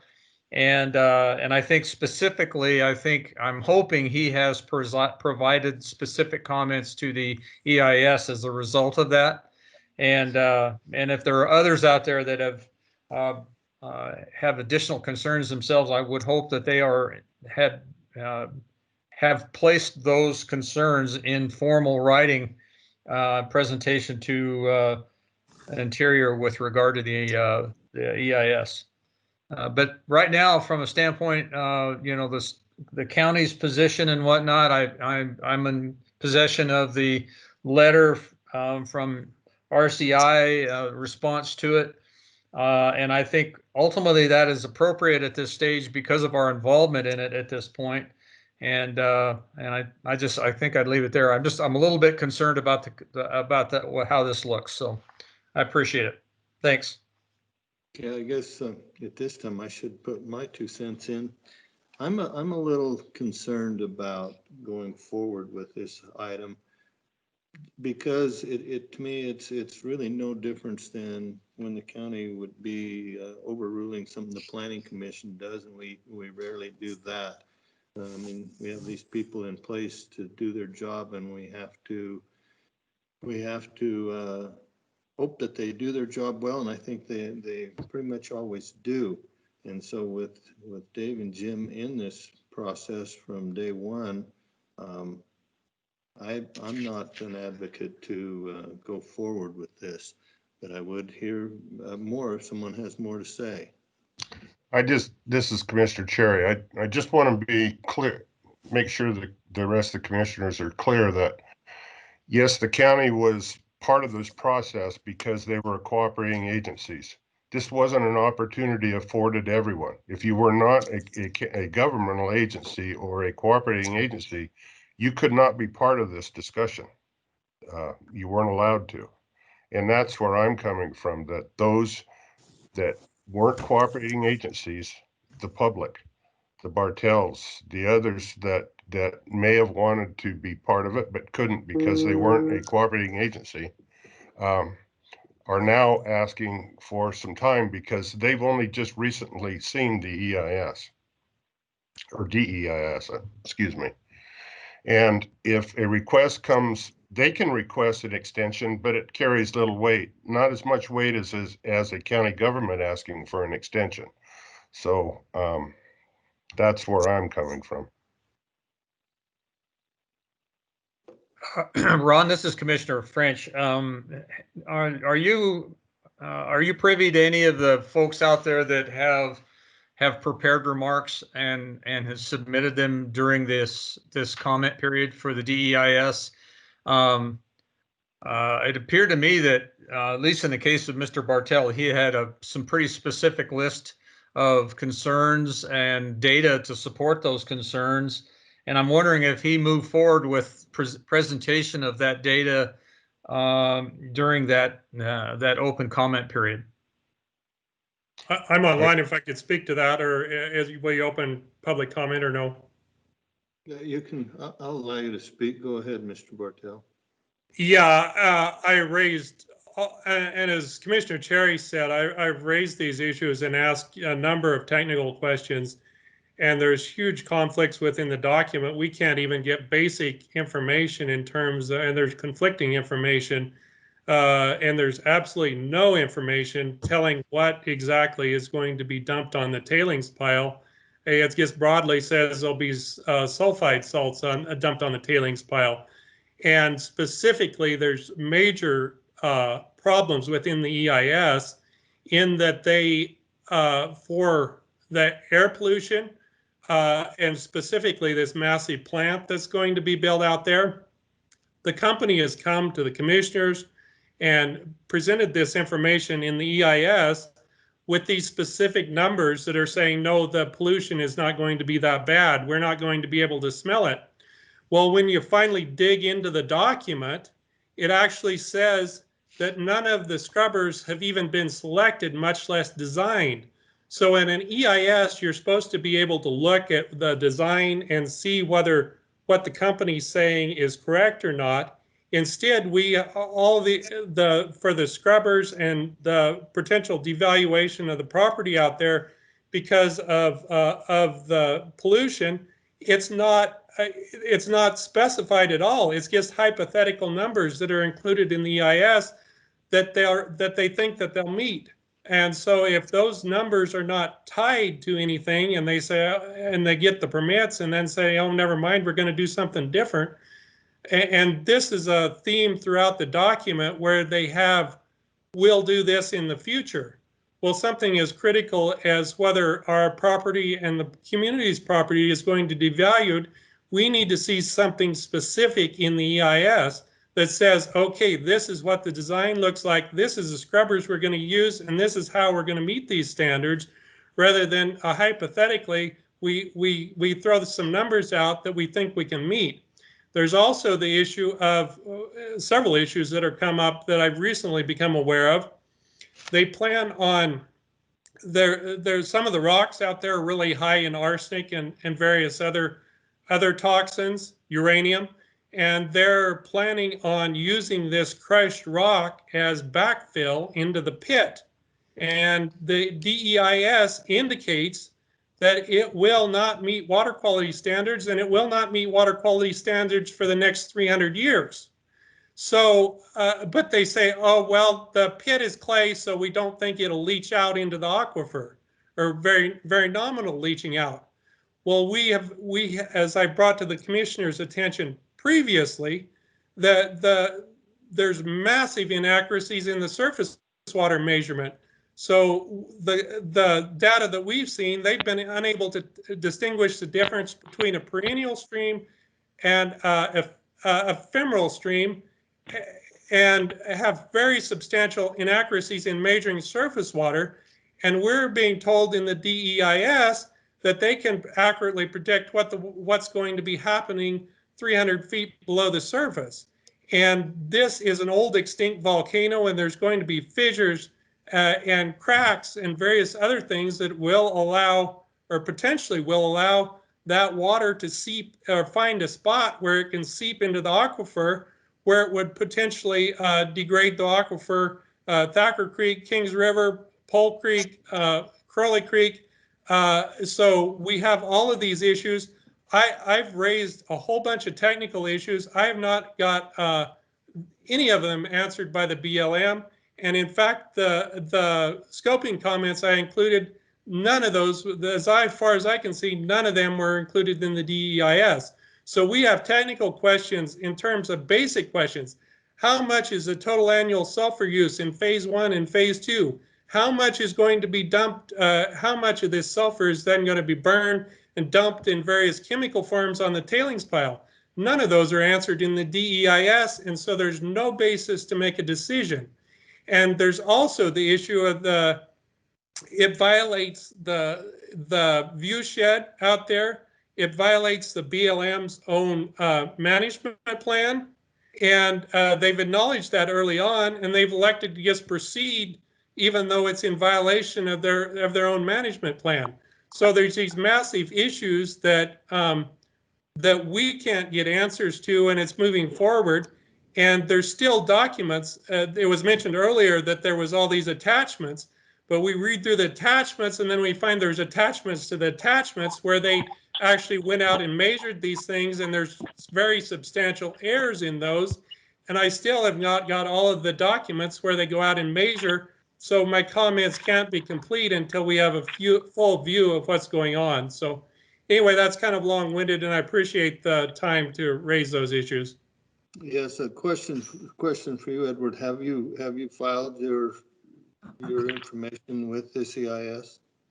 Well, it's not due until the 14th. We, of course, they have our hydrologist working on it, and I'm trying to get that done. But to answer your question, no, we need all the time possible to get this done, and we need to see all the documents, and we haven't seen all the documents yet. I still have pending document requests to the BLM or documents that are mentioned in the EIS that I have not been able to receive from the BLM.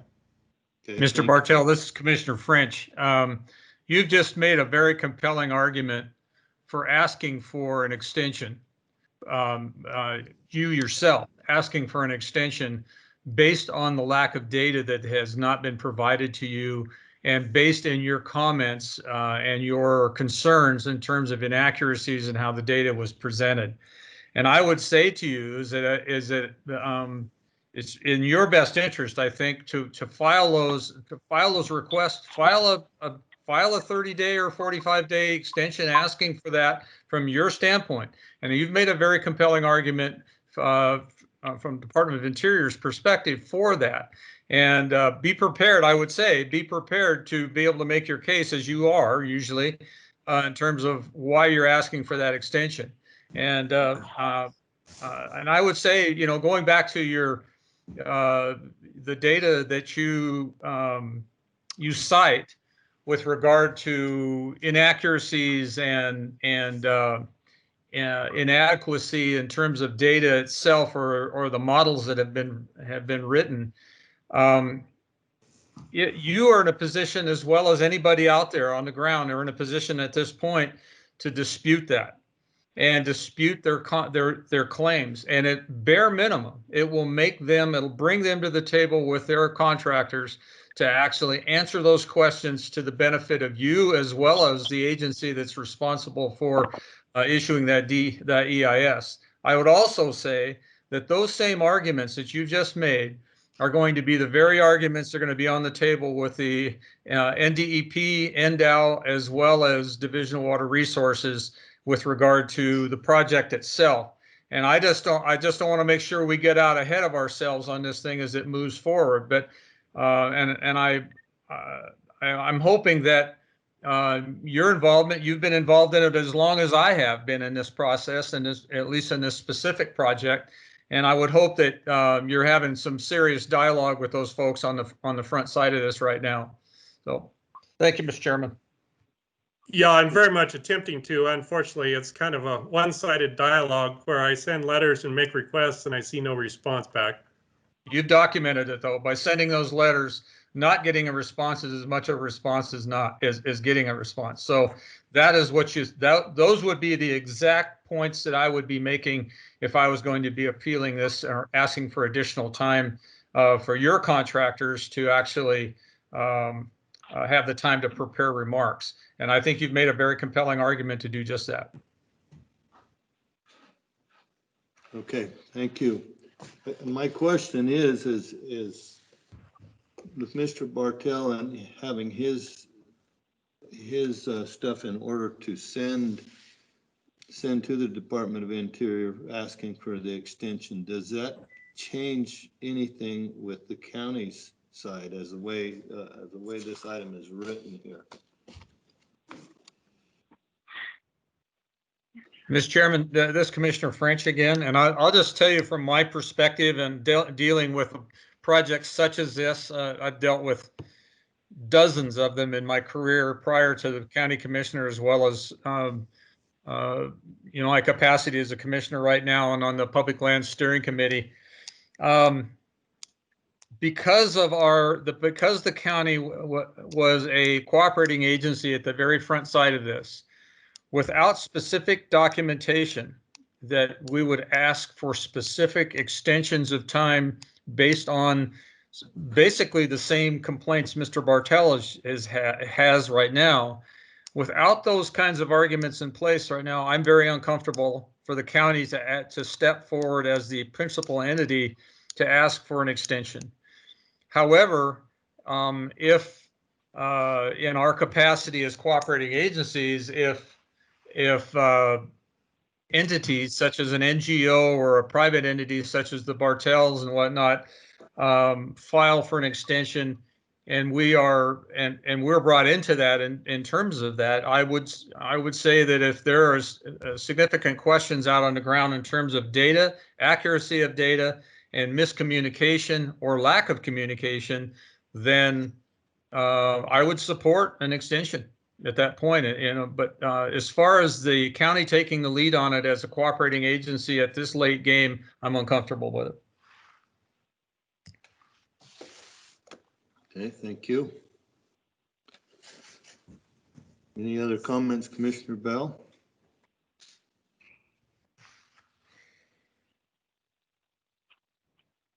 Yeah, I would pretty much echo with Commissioner French. I would be in his ball court on that one. I think that at this point, from a county's perspective, that would probably not be the right thing to do. But I'd be in favor of, as a cooperating agency, to take those comments, and then we as a county could make that present that to the BLM at that point. Mr. Chairman? Yes. Dave Mendiola, County Manager. We have our bi-weekly Thacker Pass EIS call on Thursday. What I would like to recommend is if Mr. Bartel can get me a list of the specific documents that that are missing or that you've been unable to uncover. What I will be happy to do is on that call, ask the questions of the individuals, because these are the actual folks that do the work or have done the work. I'd be happy to ask those questions and see if they can provide us the information as a cooperating agency to get those documents. It'd be a good move, Dave. But then where would that leave us as to item 12 here and the 45-day extension? Yeah, you know, Mr. Chair, Dave Mendiola again. I don't know how that helps. That's been my question from day one is, you know, what will we be able to achieve in 45 days? I think that Mr. Bartel, as Commissioner French pointed out, has been very clear, very concise, has done a great job of bringing forward concerns. And I think these original documents that he's referring to that he's been able to get his hands on, at the very least, if I can help get that done prior to the deadline, that might be of help. Now, again, I just wonder with 45 additional days how much more it's going to help, because, you know, once, as Mr. Drew said earlier, I don't know that it's going to stop the trajectory of the EIS process and the eventual record of decision. But what's really going to be the key is the state regulatory groups, when they get involved, they're the ones that are going to take that very same data and probably apply their additional data and or research before permitting. Because in the end, it's all about the permitting, and any permit, from my understanding, on my limited experience in the past 5.5 years, is what's going to happen is any kind of use permit is going to have very specific details, i.e. the scrubbing issue on the stacks will have that in it, that they'll have to meet certain requirements. And if they don't, there'll also be a mitigation piece of it that will suggest what they will do to fix the problem. And if they don't do that, you know, one could assume in the worst case scenario that the place would be shut down. So that would be my thought based on all the research I've done, but I'd be happy to see if I can get a hold of those documents in the meantime. I guess this would be from Commissioner French that when this thing moves forward, eventually, and into the NEPA process and whatnot, will we be cooperating agents in that process as well? Yeah, I think ultimately that's exactly right. I think it's a great offer on the part of county manager or us as a county, as a cooperating agencies, to ask for specific requests for specific information that has been offered by our constituents back to us, and we could provide those requests as cooperating agencies on their behalf. I believe that we are the bare minimum by doing that, by presenting questions, having specific questions having to do with just some of the material that Mr. Bartell brought forward just this morning, even getting it on the official record, getting it on board for the officially before the ROD is signed, will require Department of Interior to actually answer those questions. They will actually take those question for question, and they will be required to answer those in the context of completing the DEIS. And their answers to those questions will be, in many cases, be the very information that they're going to be held to with regard to the permitting side of it. At least that's been my experience in the past. You know, what they're asking isn't really rocket science with regard to the chemistry and of the project, of that kind of project. There's that kind of work is done all the time on public land. It's the devil's in the details in terms of whether or not they have adequately analyzed the challenges that are in that project given the environmental concerns that have been voiced out there and the landscape that they're actually placing this footprint on.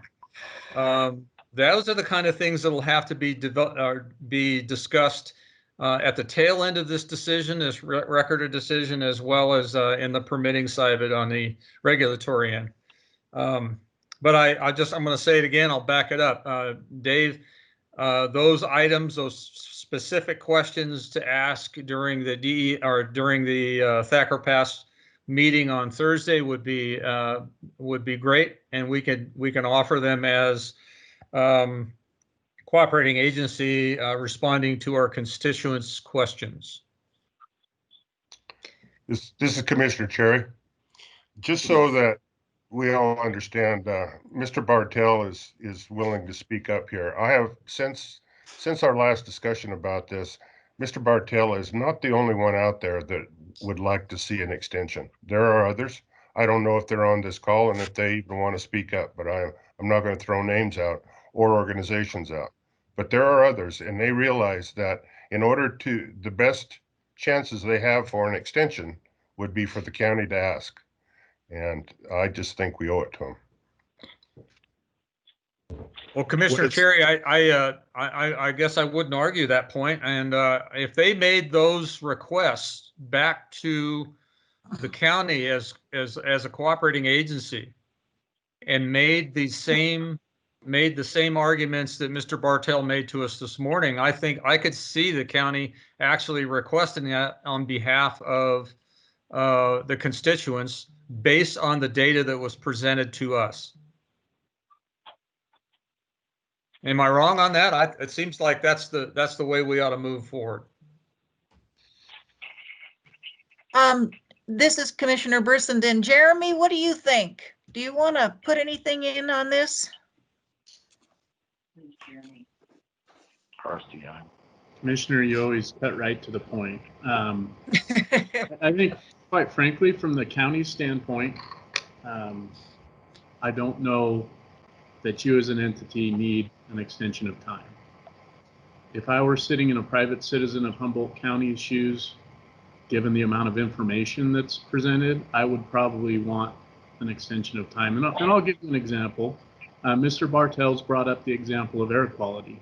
So in the EIS right now, it is, disclosed that air is a resource that is both present and affected. Chapter 4 summarizes some of those effects and impacts in about 5 pages. So 5 pages is going to give you a pretty good broad overview of what's going on. Probably not a lot of detail, and there's probably going to be a lot of questions, as Mr. Bartels has stated. Then there's an Appendix K that's 213 pages long that provides some more detailed information. Appendix O also provides kind of an overview of the regulatory framework, but doesn't necessarily discuss what specific permits may need to be pulled or what the constraints are for those. So I can certainly see from a private citizen standpoint, this is one of several dozen issues that's being analyzed in that document, how this how this document would be very cumbersome and confusing. And that's why I think most folks would like to see additional time. French and Mendiola are doing. Thank you, Jeremy. Mine, I thought the same thing. They were. Thank you. I was going to ask that you please mute yourself if you're not in on this. If you have a comment, I would entertain a comment on this if somebody in the public has one. Oh, hi, this is Ted. Hello? Hello. Oh, hi, this is Ted Grandy from Lithium, Nevada. Yes, Ted. Hi. Really appreciate the county's attention to the Thacker Pass project and the involvement of Commissioner French and Manager Mendiola over the time of the EIS development and the county's ongoing engagement. It's really helpful, and it all adds to a more robust and helpful public process where people have a chance to review all of the information and weigh in on the issues. In terms of the comments about documents being requested, when we receive at Lithium Nevada requests for documents from the public, either directly or through the BLM, and sometimes the requests are channeled through the BLM, we try to answer those requests right away within a couple days. And we turn those documents around, or if there's a request for clarification, we try to submit at least our view of the clarification, and sometimes it's for additional information or what have you, and we provide that.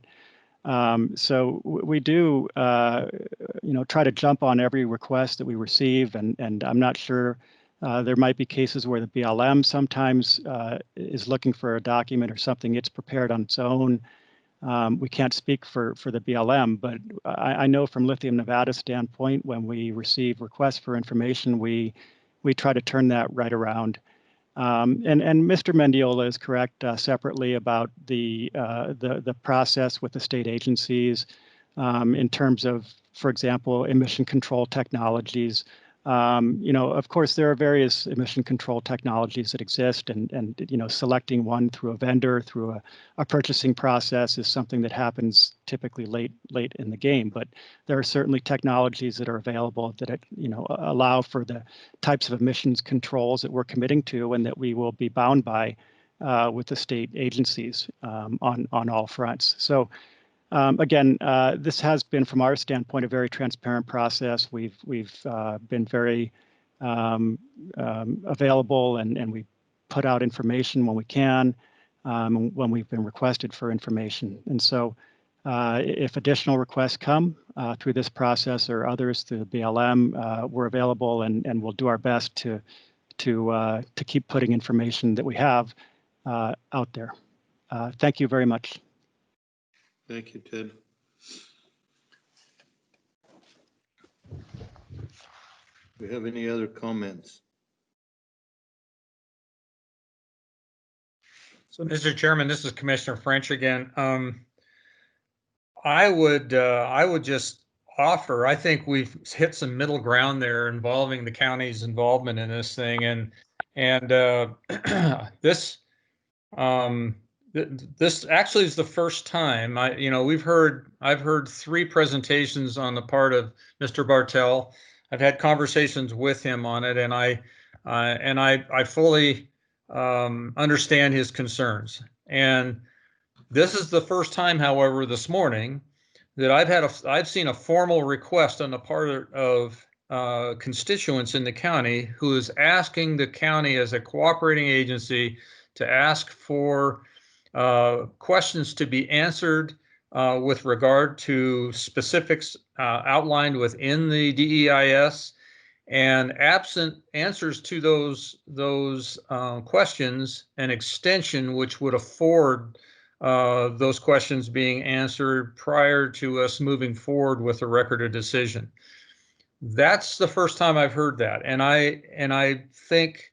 Going back to something Commissioner Cherry just said, is that if we've got a number of people out there on the ground that are allowing, for instance, Mr. Cherry or Mr. Bartel to speak on their behalf in that part of the country, then I think a specific list of concerns that could be relayed from the county's perspective back through this process at this stage for answers is appropriate. And I think if all the entities can do it within a given time that is left for comment, so be it. If it can't be done in that time period, just ask for an extension.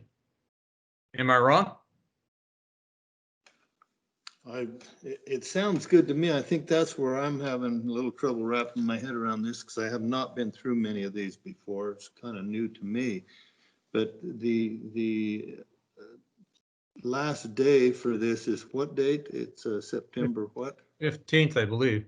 September 15th. And your meeting is the 12th? Thursday, yeah.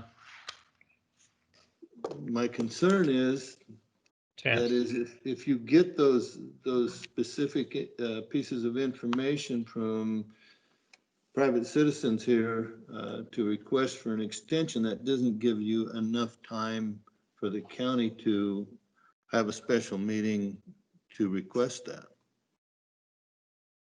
Yeah, I think ultimately as a commission, I don't think we could have a special meeting in time for a special meeting. I think though, as entities with cooperating agency status, we could move those specific requests, information requests forward in the meeting on the 10th, which is Thursday, and with a request that they be that those answers be brought forward prior to the close of the comment period. And if that is they're incapable of doing that, then ask for an extension with the appropriate amount of time necessary for them to be able to accomplish it prior to the DEIS moving forward to a ROD.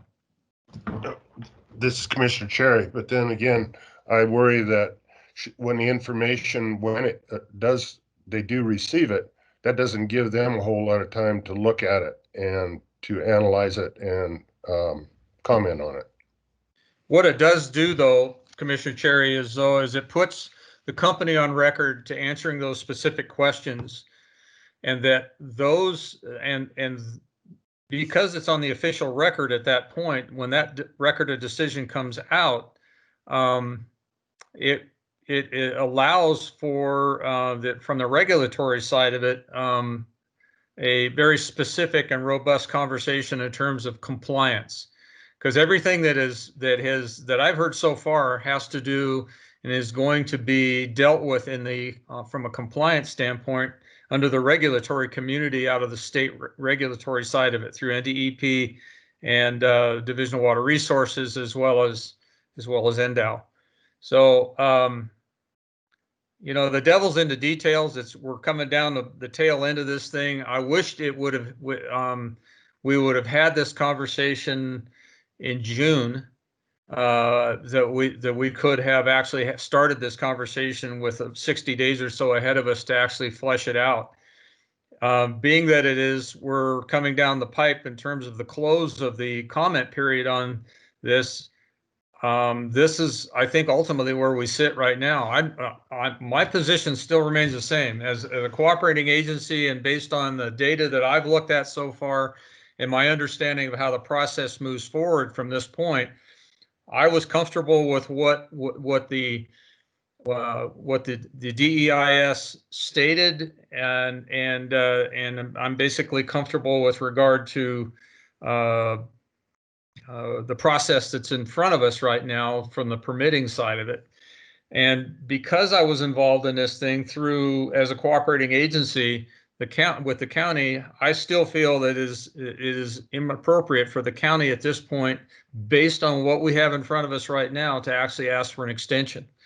That doesn't mean that we can't voice the concerns that have been brought forward to us. And in that conversation, after we bring that forward, if Lithium Nevada actually has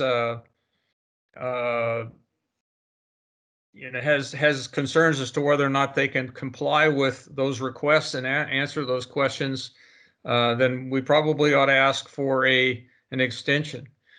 But if this is going to get to a point to where it's going to be one side disputing another side's claims, it's going to get right down to who's going to hire what consulting firm. And we're going to be, and if the county wants to step into this capacity, we're going to be hiring consultants to actually make the case for moving towards some sort of an appeal.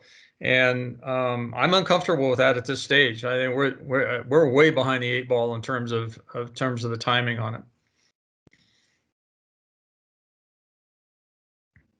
Thank you, Mr. Chairman. All right. Where do we want to go with this? We have differences of opinion here. Is there someone that cares to make a motion? We'll see where that goes. It's item 13, right? We're on item 12. Well, are we on item 12? Okay, sorry. Yeah, we're on the 12, which is regarding the possible extension. Mr. Chair, Dave Mendiola. So this is item 12. This is specifically about the letter requesting a possible extension of the time. So that's what this is about. However, however this ends up, it will affect 13 because in the letter that's been drafted for comments also includes a similar request for an extension of time. So I think we should go through this, come out to some kind of a determination here, and then we can move on to 13. Okay, and I don't mind making a motion for number 12. I would have to agree with Commissioner French, and I would have to say to deny the extension for a 45-day comment period for the Thacker Pass draft environmental impact statement. But we're only requesting it. We don't have the authority to grant a request or extension. Okay, so to not request a 45-day extension of the comment period. Okay, there's a motion on the floor. Any questions on the motion? Okay, all in favor signify by saying aye. Aye. Aye. Aye. Opposed? Nay. This is Commissioner Cherry. Okay, motion passes to not go for an extension. Those in favor, Commissioner Brisden, Commissioner French, Commissioner Bell. Those opposed, Commissioner Cherry. Now we'll go to item 13. Comments for Thacker Pass draft environmental impact statement. Consideration, discussion, and possible action regarding the Thacker Pass project draft environmental impact statement. DEIS comments for Humboldt County, which are due on September 14th, 2020. Discussion and possible action. And because of this, we will have to change the letter that was presented. You want to comment to that, Mr. Mendiola? Yeah, Mr. Chair, Dave Mendiola, County Manager. So the comments here were largely put together with the assistance of Jeremy Drew, RCI and his staff, and several of us here in the county. What we really tried to accomplish was from the meeting on August 17th to add comments was to take into consideration Mr. Bartel's comments in his presentation on 2 different occasions, as well as others. I also did sit in on the public hearings that were virtual, as was mentioned, and I did hear a number of residents in Orovada with concerns of different types. So we tried to take all of those concerns and make sure they were covered in the letter. in addition to the structural part of the EIS itself, which is what Jeremy focused on, was, did they follow the letter of the NEPA law? Did they do the right things? Do we have the information that we needed? And so there was kind of, I guess you could say, two views of this. And so that was the goal of this. I think you've all had a chance to read it. And I guess what I would have is maybe Jeremy give us an overview, and then we can go to comments.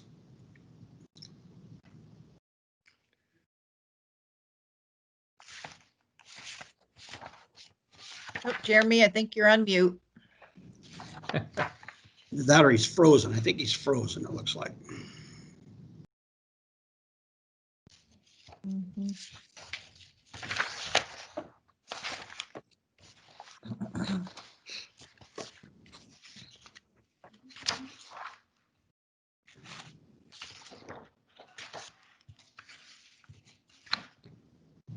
I'm working on contacting him here. It looks like he's gone out. He'll probably be coming back in here. Yeah, his computer died, so give him a second. In the meantime, Mr. Chair, maybe we can go to some comments, at least initial comments. Mr. Chair? We might have lost him too. Oh, here comes Jeremy. Jeremy's back in.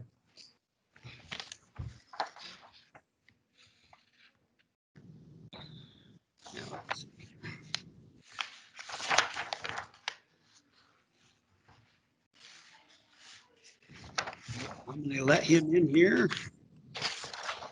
Sorry about There's that, Dave. Come back when you're ready. Yeah, we've lost our chair now as well. So give us just a second, Jeremy. Don't we just love virtual meetings? Well, I'm glad it wasn't just me. It must have been some universal solar flare or something, right on par with 2020.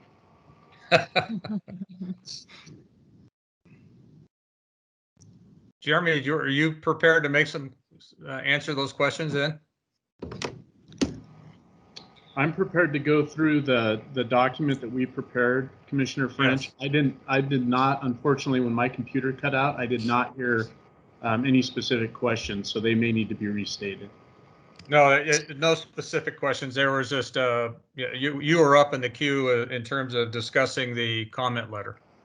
Understood. Yes, I'm ready to proceed whenever appropriate. Jeremy, why don't you go ahead? I'm trying to get the chair back on the line here. You bet.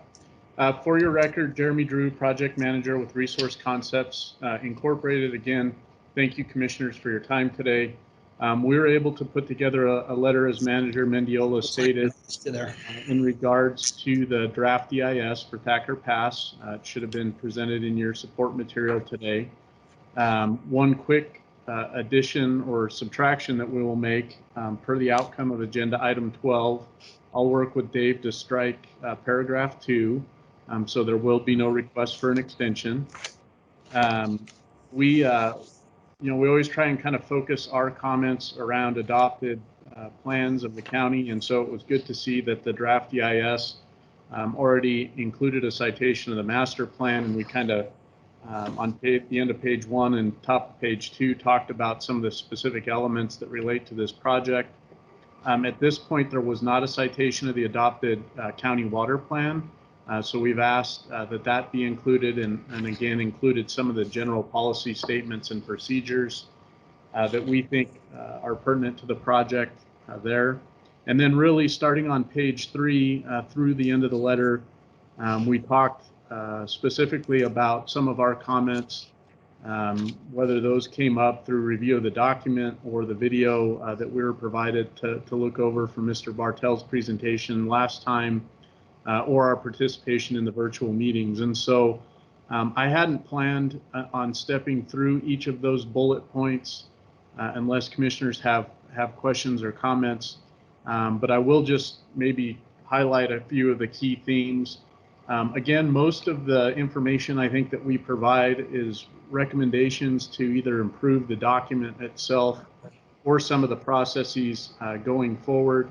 And so we had requested some additional information on things like the sage grouse permitting going forward, some clarifications on schedule and workforce, some of the contingency plans around pit dewatering if things don't go as anticipated. Some of the points around the mine facilities themselves. There was a lot of talk and presentations to this commission about some of the materials that would either be brought onto site or produced on site, and so we kind of noted that and just asked that there be a little bit more detail provided, at least in summary format, in the main body of the EIS. There was a lot of concern, I think, expressed through public comment and commission comment previously on traffic concerns on both US 95 and State Route 293 that runs out to the site from Orvada. So we've cited that. There were some concerns around water rights, and we identified some information there. A couple of clarifications noted, that we should verify all that work with Division of Water Resources. And I think that's likely been done, but just to make sure. The one suggestion we made specifically to water rights is offering that the county would be willing to participate in some sort of work group with LNC, the state of Nevada, and any affected water right holders to ensure that proper management and monitoring and mitigation protocols are addressed in case any unforeseen impacts do arise. There was a lot of discussion in the previous agenda item and in previous meetings around not only air quality, some of the hazardous materials, things of that nature, but really a lot around the permitting and how that would follow on to this EIS process. And so we've pointed that out on a couple of occasions, but I think it would be worthwhile to add comment probably specific to Appendix O that kind of describes the regulatory framework in a summary fashion. I think it would be worth us adding a bullet point that just asks for a bit more detail on, what permits are required, who's the permitting agency, what are the anticipated timeframes, because there's been so much discussion around that. The only other thing I would say in summary, we talked about please clarifying some of the comments that we identified earlier in the letter.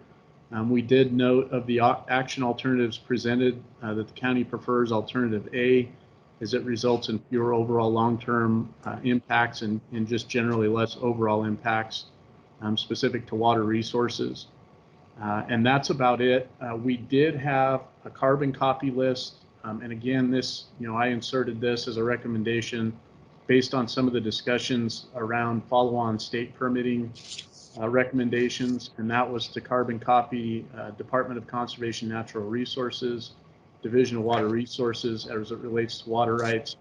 And then I would suggest maybe one more, and that would be Nevada Department of Transportation, just so those entities are aware of the county's input to the EIS process and subsequently any permitting processes that follow on. So with that, I'll conclude kind of my overall remarks, but I'm happy to take any questions that the commissioners may have.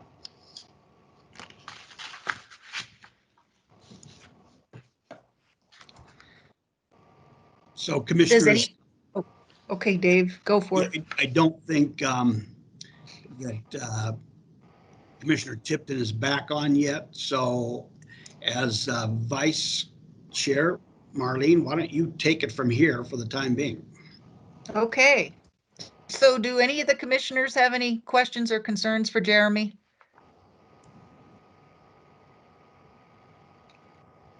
I have none. This is Commissioner French. Hey, about Ron? No, none. Commissioner Bell, none from me. Okay. So I guess the next thing is to have a motion for the comments for the Thacker Pass draft environmental impact statement. Does anybody want to make a motion for this? Madam Chair, I would make this is Commissioner French, I would have, make the motion to accept the letter as written minus the request for an extension as our comments to this EIS process, to this EIS at this stage. Okay, there's a motion on the floor. All those in favor? Aye. Aye. Aye. Aye. Aye.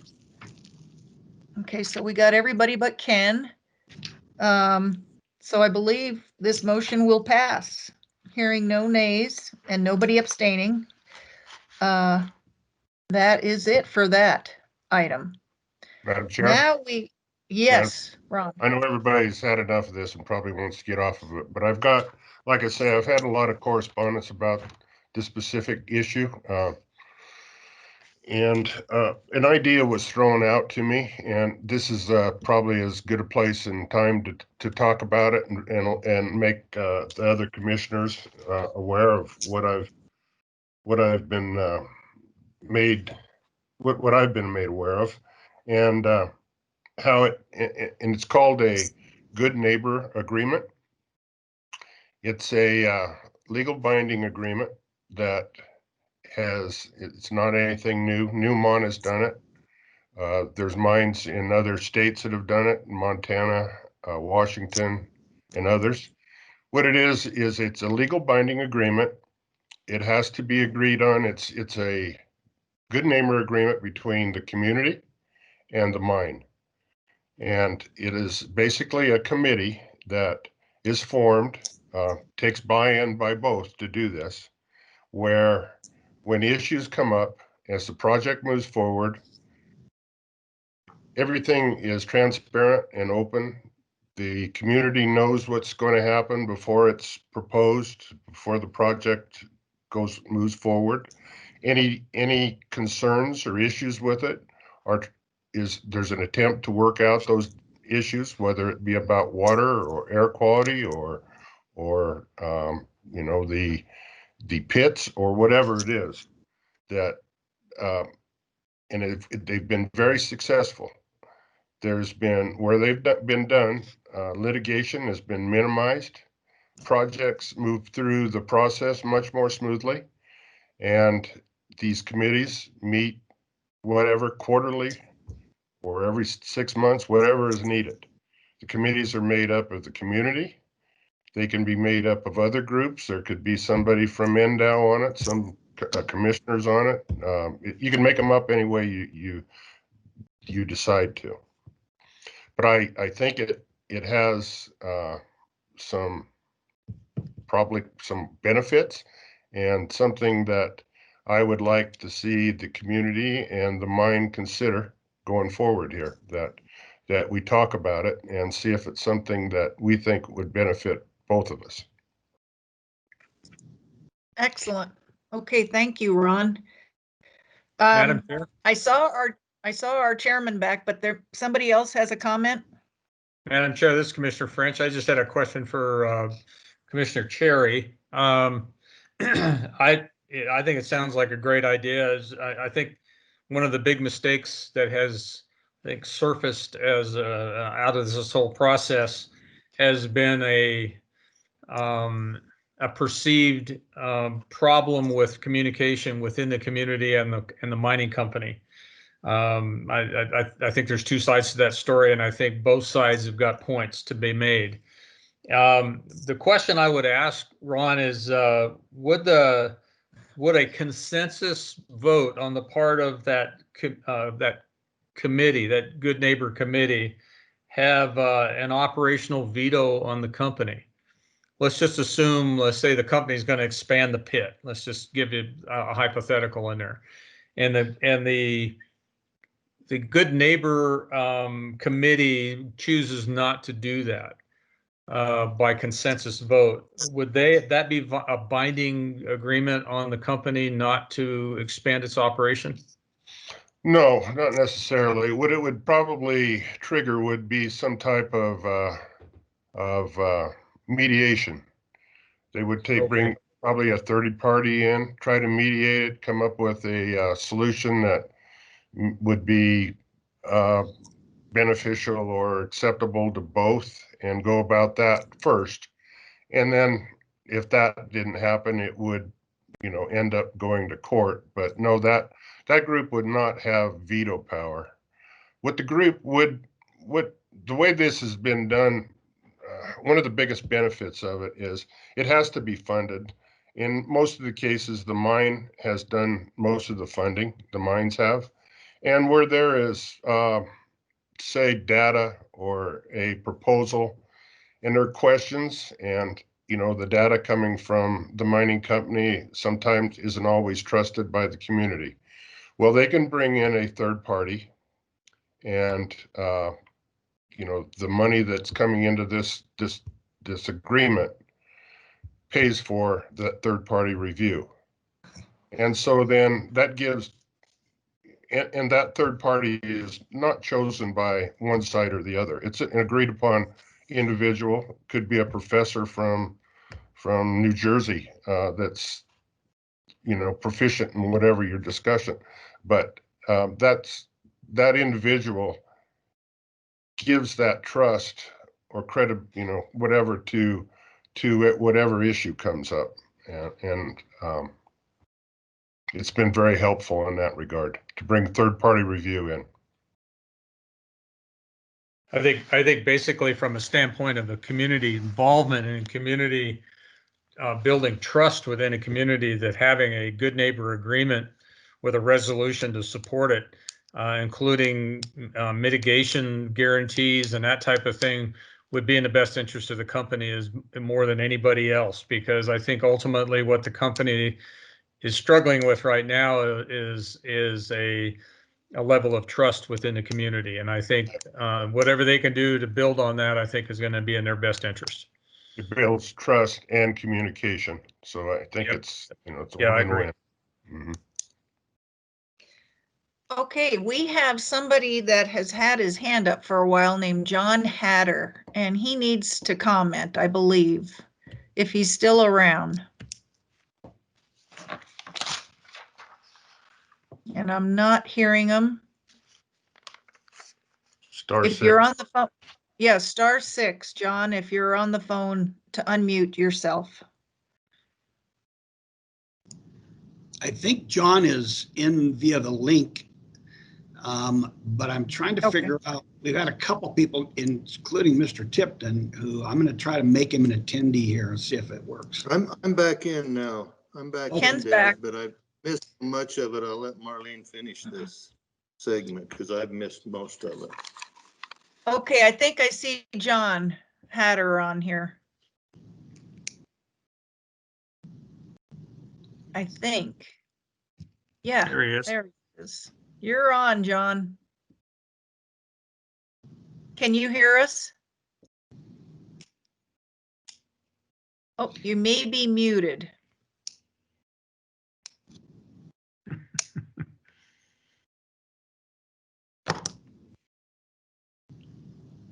Hi, John. It's Marlene Brissenden, Commissioner Brissenden, and can you unmute yourself by any chance? Because we're not able to hear you speak, but we know you have a question or a concern.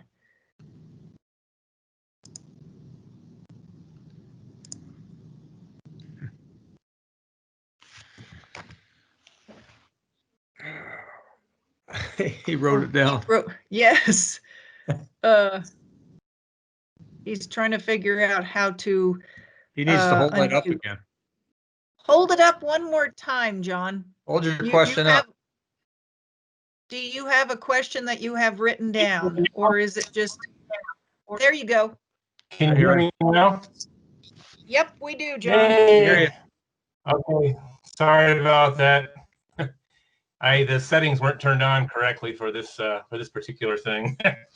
But thank you very much for giving me some time to talk. I'm a director of Great Basin Resource Watch. We're a nonprofit here in Nevada. I attended one of your previous commission meetings that discussed this project a little bit. We have been reviewing mine projects for almost 30 years now, And a couple things I want to say up the top is just that, one, I do not think that the draft EIS is actually a very transparent document to the public.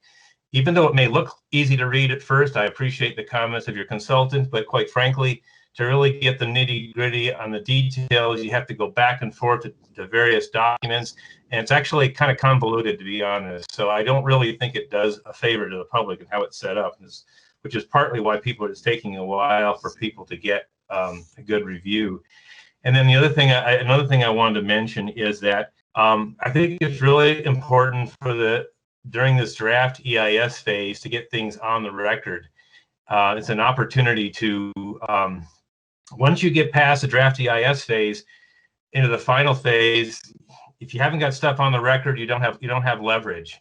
And I think if you want to set up a good neighbor agreement of some sort, which might be a good process for the community, there needs to be a leverage. The company, it's of interest to the company so that they don't have litigation, but also the community needs to be able to say, we need certain things taken care of. We need certain aspects addressed in advance. And you as the commissioners are representing your community out there. And there's a number of outstanding issues that need to be addressed in the draft EIS phase that aren't addressed yet. And so your process and your good neighbor agreement would also involve review of the federal process as well. And I want to also point out that the state process is different than the federal. You all know that to some extent, but the state process does not account for cumulative impacts. Okay, so anything that's related to combined effects in the community is not addressed by the state permitting process. There are certain mitigations that you can require under the federal government that you can't require under the state government. And so that's why it's important to get things on the record that way. Once the project starts, it's kind of too late. So you want to make sure, I think as a community, you want to make sure that that you have a full sense of your community of what is acceptable to the community for this project to go forward. That is, if you're going to do a good neighbor agreement, that needs to be in there. And there needs to be some teeth behind it too. The question was asked is whether you can say to the project, oh, you can't expand. Well, you can have an agreement at the beginning in your good neighbor agreement that can say this project is not for expansion. You could also have in your agreement that the mining company is not going to develop up into the Montana mountains, which I know is an issue. And so that's actually in an agreement in the Stillwater agreement in Montana. That community has in their agreement that they cannot expand. Now, if the mining company wants to go ahead and expand anyway, then it's going to be subject to potential litigation. And having an agreement upfront as a good neighbor agreement, having that in the agreement upfront does allow strength in future actions. The courts are going to say, but wait a minute, mining company, you agreed to this earlier. So what's going on here? How come you weren't able to, how come you're changing your mind? How come you're not honoring that agreement? So there's actually quite a bit you can put in there that will be useful to you, but it's got to be in upfront.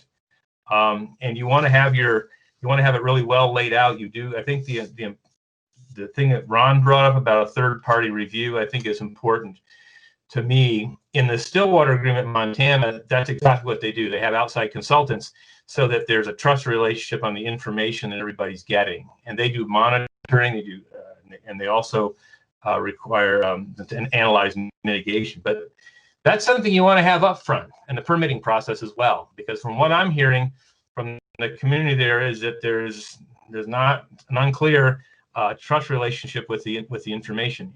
In our experience with permitting of mines in Nevada is that there are times when contractors present information that's favorable for permitting, but is not necessarily favorable for the community. And we have litigated on some of those in the past. And so I think they should be wary of that with any kind of project like this, where all of the information is coming from one source, and that's through the mining company. Some state agencies don't do their own internal analysis. They don't do the detailed analysis that an independent consultant would do. So that's something to consider also.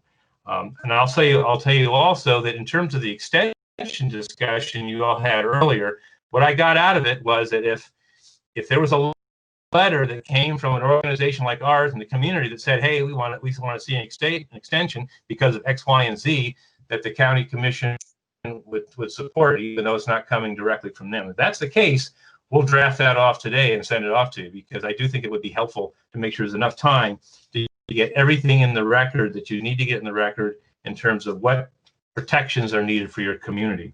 So I talked for a while there, and I just wanted to, I appreciate some time, and I appreciate you, the commission, deliberating on this. It's an important issue for you all. That money is going to result in a big change in your community, and I think it's a valuable discussion to be aware of the potential changes. It's your right to know, and you want to make sure that if you do go into a good neighbor agreement, that you have everything in there that you want out of it ahead of time. Thank you very much for your time. Thank you, Mr. Hatter. We appreciate your input. Ron, or does anybody have any questions for John Hatter?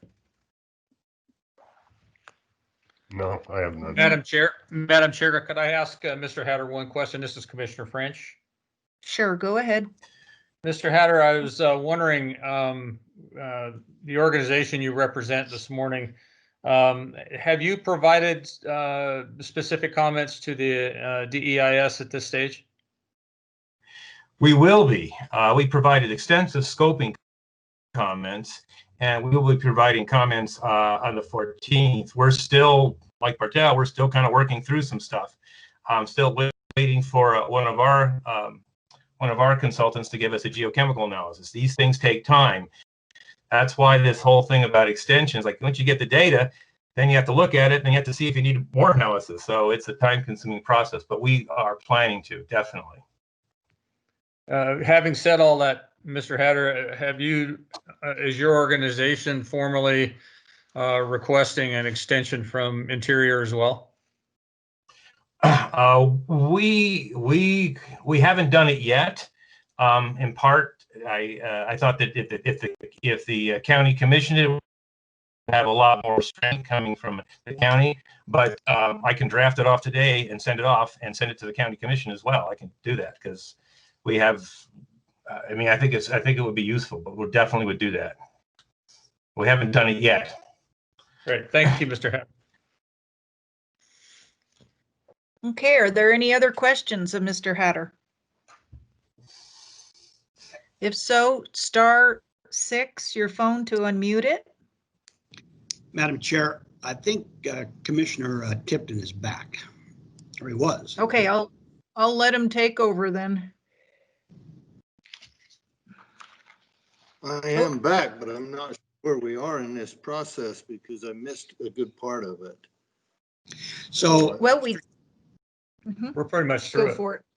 So, Mr. Chair, we went. The commission approved the letter taking out the comments about asking for an extension, and also adding a couple of comments on the NDOT issue around transportation, and also the comments that Jeremy made about Appendix O, providing a little more detail.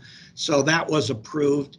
And then Commissioner Cherry brought up a thing called a good neighbor agreement, which can be established between the mining entity and the local community and include any number of people, potentially commissioners, etc., that would talk about what kinds of things the community is concerned about. And it would be a group that would meet on a consistent basis, maybe quarterly, to discuss the mine operation and what they're doing. And so that's kind of what we were talking about, but we're way outside of the scope of the agenda, and I'm very concerned. I'd like to end this. I will be happy when we get to future agendas to bring this back on September 21st for more detailed discussion. But at this point in time, we're done with that agenda item, and we're ready to move to item 19. Okay. If those items have already been approved and we're done with this, let's move on to item 19. Item 19 is Winnemucca Events Complex, Ag District Number 3, purchase request. Consideration, discussion, and possible action regarding a request to purchase bleachers for the center for Built-Right bleachers in the amount not to exceed $28,783. Discussion and possible action. Mr. Peterson, I see you're on. Would you like to speak to this?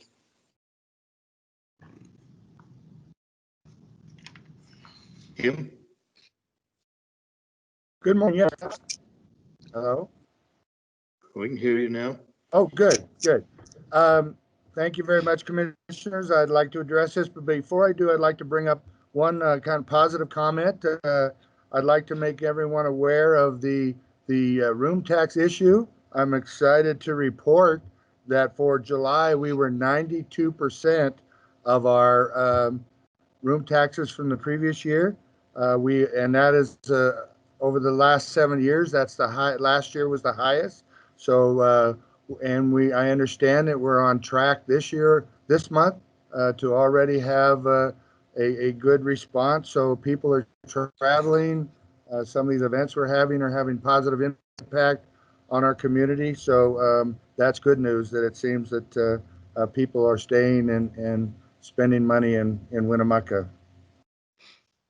With that said, I would like to address, and I went in somewhat detail in my report. What we're trying to do is we fortunately were able to secure the 2021 World Horseshoe Pitching Tournament, which is going to be a huge event over 12 to 18 days. People will be here. The event is 12 days, but people come in early and start setting up. They will be renting a large amount of rooms per night during these 18 days, a large $2.5 to $3 million economic impact for the community. But to host this event, there are a number of things that we are committed to doing.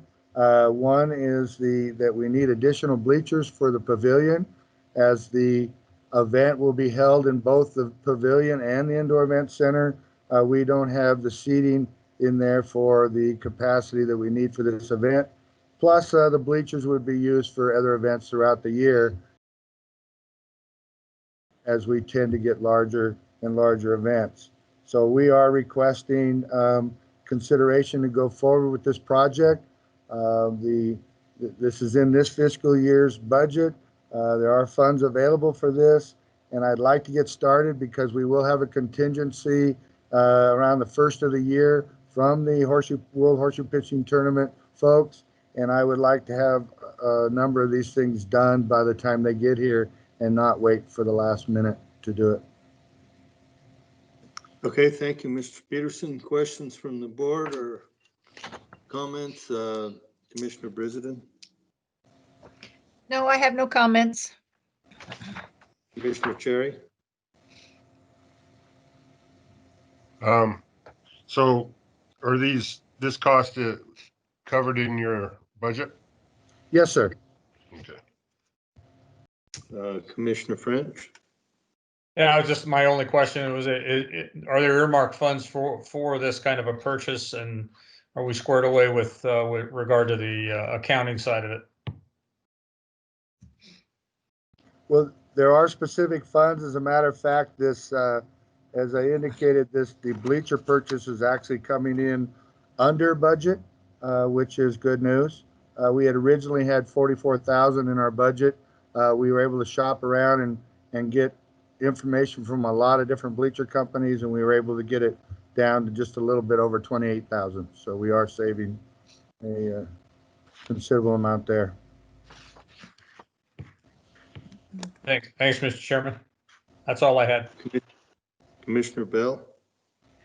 No, that's the question's been answered. I think we should just go ahead and go through with that. And if there's no other question, I'd make a motion to approve the request as presented. Okay, we have a motion on the floor. Any questions? Is there a not to exceed number of 28,783 on that? Not to exceed 28,783. Okay, thank you. Any other questions on the motion? All in favor signify by aye. Aye. Aye. Aye. Motion passes unanimously. Thank you. Item 2, consideration, discussion, and possible action regarding a request to purchase concrete work for a sidewalk and a 20 by 20 concrete slab from Honeywell Construction in an amount not to exceed $11,573. Kim? Yes, sir. Mr. Chairman, we went out and gathered bids for this particular project. This is the need for not only this event, but most events that we have in the winter time is there needs to be a safe, dry walkway that goes from the pavilion and between the pavilion into our event center. This is a project that we'd like to get this done before winter comes on, when contractors have time to complete this job. We went out to bid. The lowest bid came in $11,573. This particular item only had $10,000 budgeted, so we're about $1,500 over budget on this. But however, we did save about $15,000 on the bleacher project, so we should have adequate funds to cover the additional cost.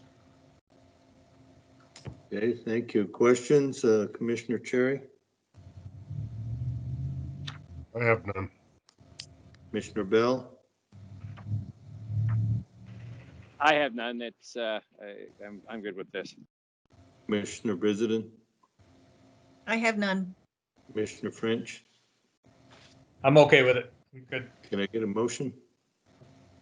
Mr. Chairman, this Commissioner French, I would move to accept the request in the amount of $11,573 for a sidewalk and a 20 by 20 concrete slab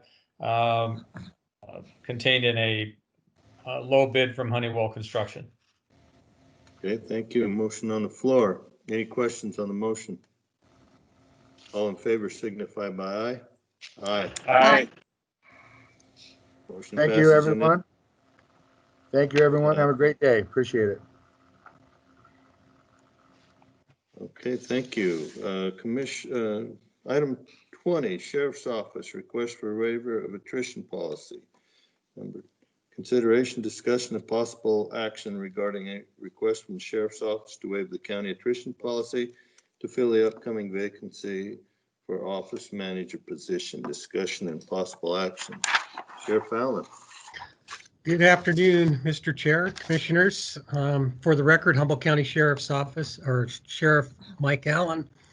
So it's with heavy hearts that we need to request a waiver for the attrition policy for the soon-to-be vacant position of Sheriff's Office Manager. After 31 years of service with Humboldt County, the Sheriff's Office current office manager, Shauna Del Soldado, has decided it's time to retire. Shauna will be greatly missed, and her professionalism and dedication to the Sheriff's Office will be hard to replace. Shauna fills the position of about 5 employees. She is so hardworking and dedicated to her position. So I'm requesting that the attrition waiver for this position, and to fill the position as soon as possible. It'd be very beneficial if the position could be filled prior to Shauna leaving to help train the new office manager. Shauna is topped out in her current position, and hiring a new person will save the county money, as it would be anticipated the person would start at a lower salary. Okay, thank you. Commissioner Bell.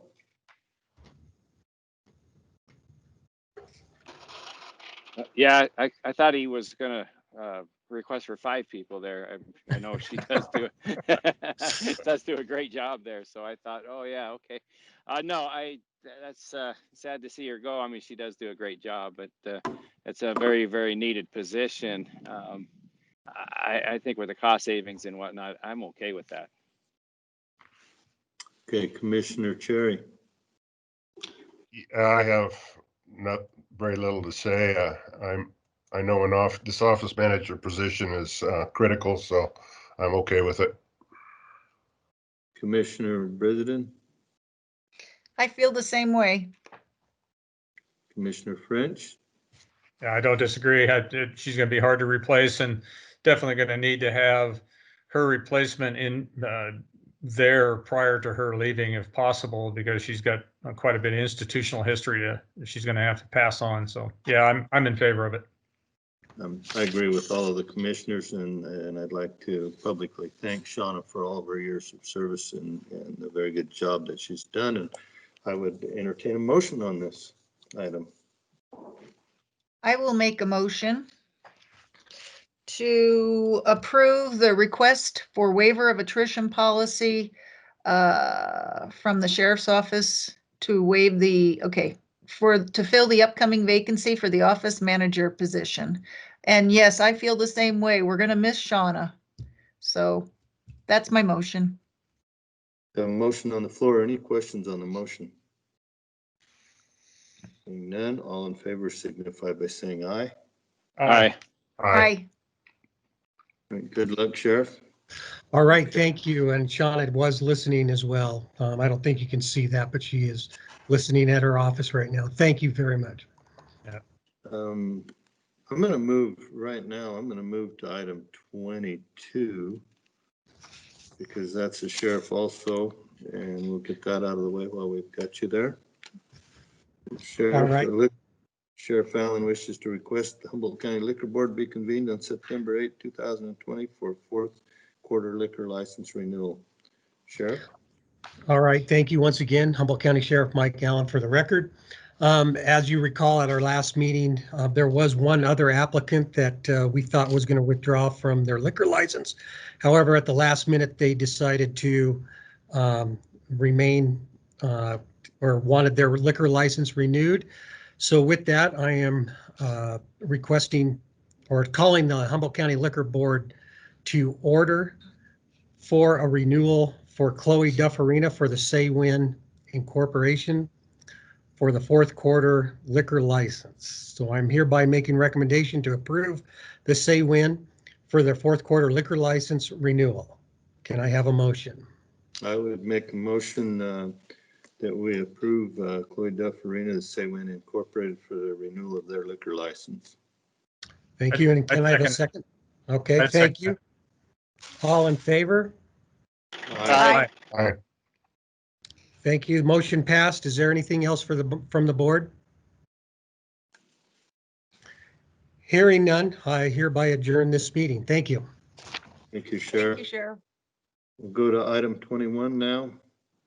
Justice Court request to accept grant award on behalf of Humboldt County. Consideration, discussion, possible acceptance of a COVID emergency supplemental funding program, CESF, grant for $15,640 to establish a virtual Union Township Justice Court in response to coronavirus.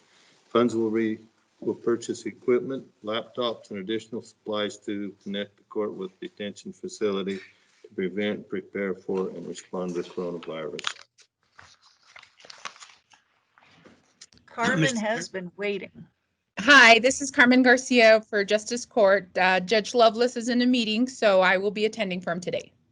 Okay, Carmen, go ahead. So we did receive this, we applied and received this grant from the Office of the Criminal Justice Assistance. With this grant, we plan on buying 4 additional laptops, 1 standalone computer for the jail, and then the Vadio Bridges system, which will allow us to communicate via video with the jail so that we can hold our arraignments and all the proceedings without having to transport any of the defendants over from the jail. And Carmen, correct me if I'm wrong, but this is outside of the CARES Act monies. That is correct. This is from, it's from the courts. Okay, thank you. Questions, Commissioner Bell?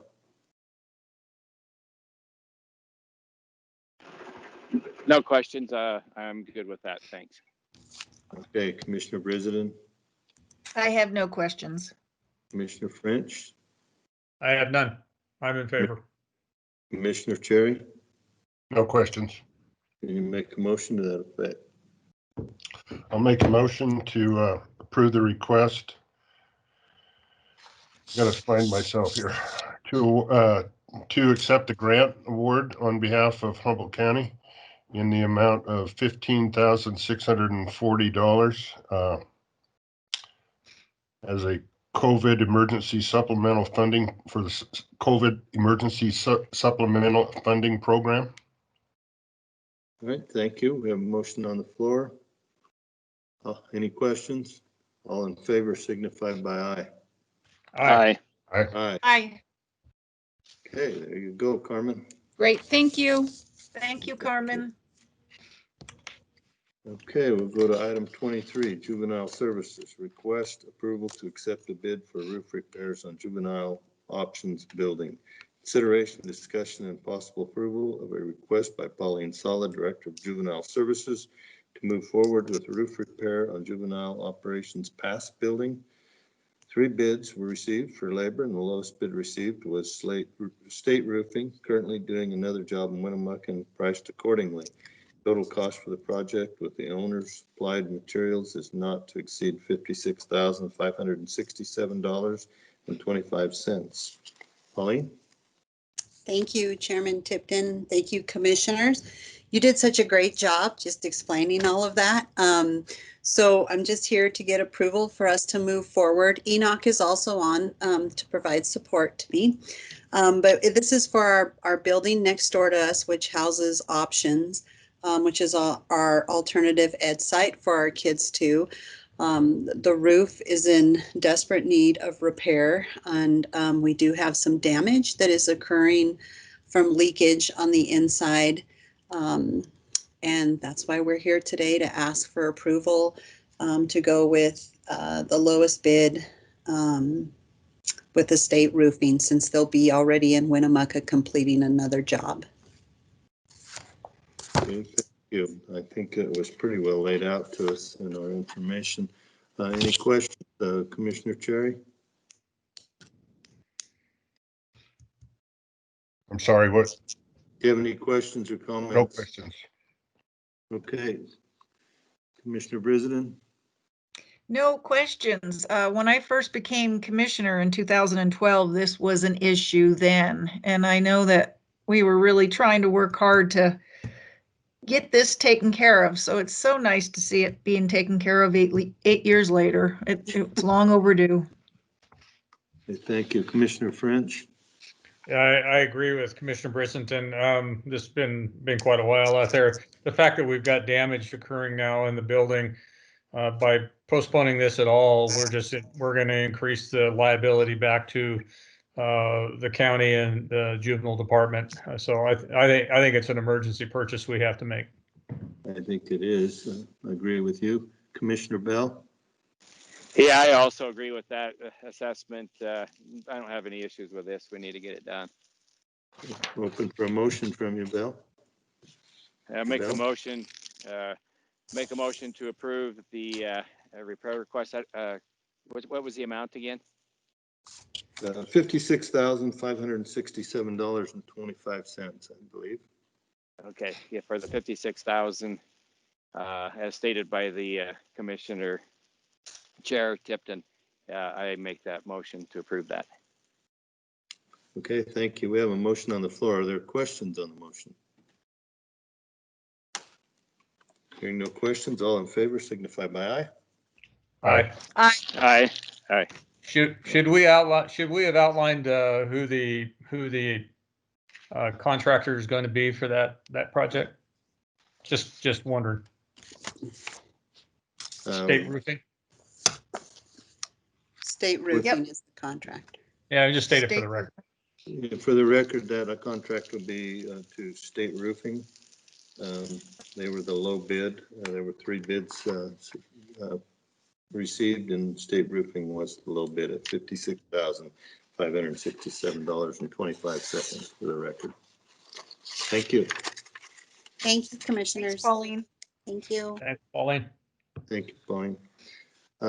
Next item, item 24, the Technology Services, a request purchase equipment and licensing for possible action. Consideration, discussion, and possible approval of the purchase of equipment and licensing for the county courthouse Wi-Fi system from Converge One at the quoted price of $14,817.67.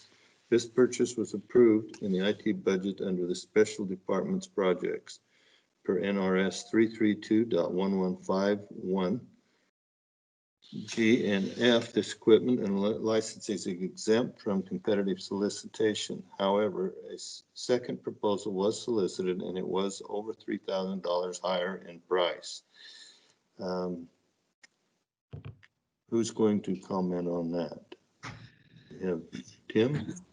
Mr. Chair, Dave Mendiola is here. I believe Tim is on the line, so I'll let him discuss the technicalities, but primarily this is an upgrade to our Wi-Fi system and licensing for the courthouse. Take it away, Tim.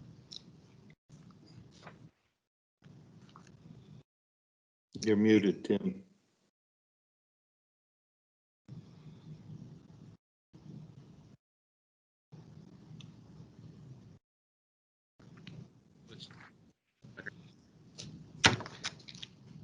We can hear me now?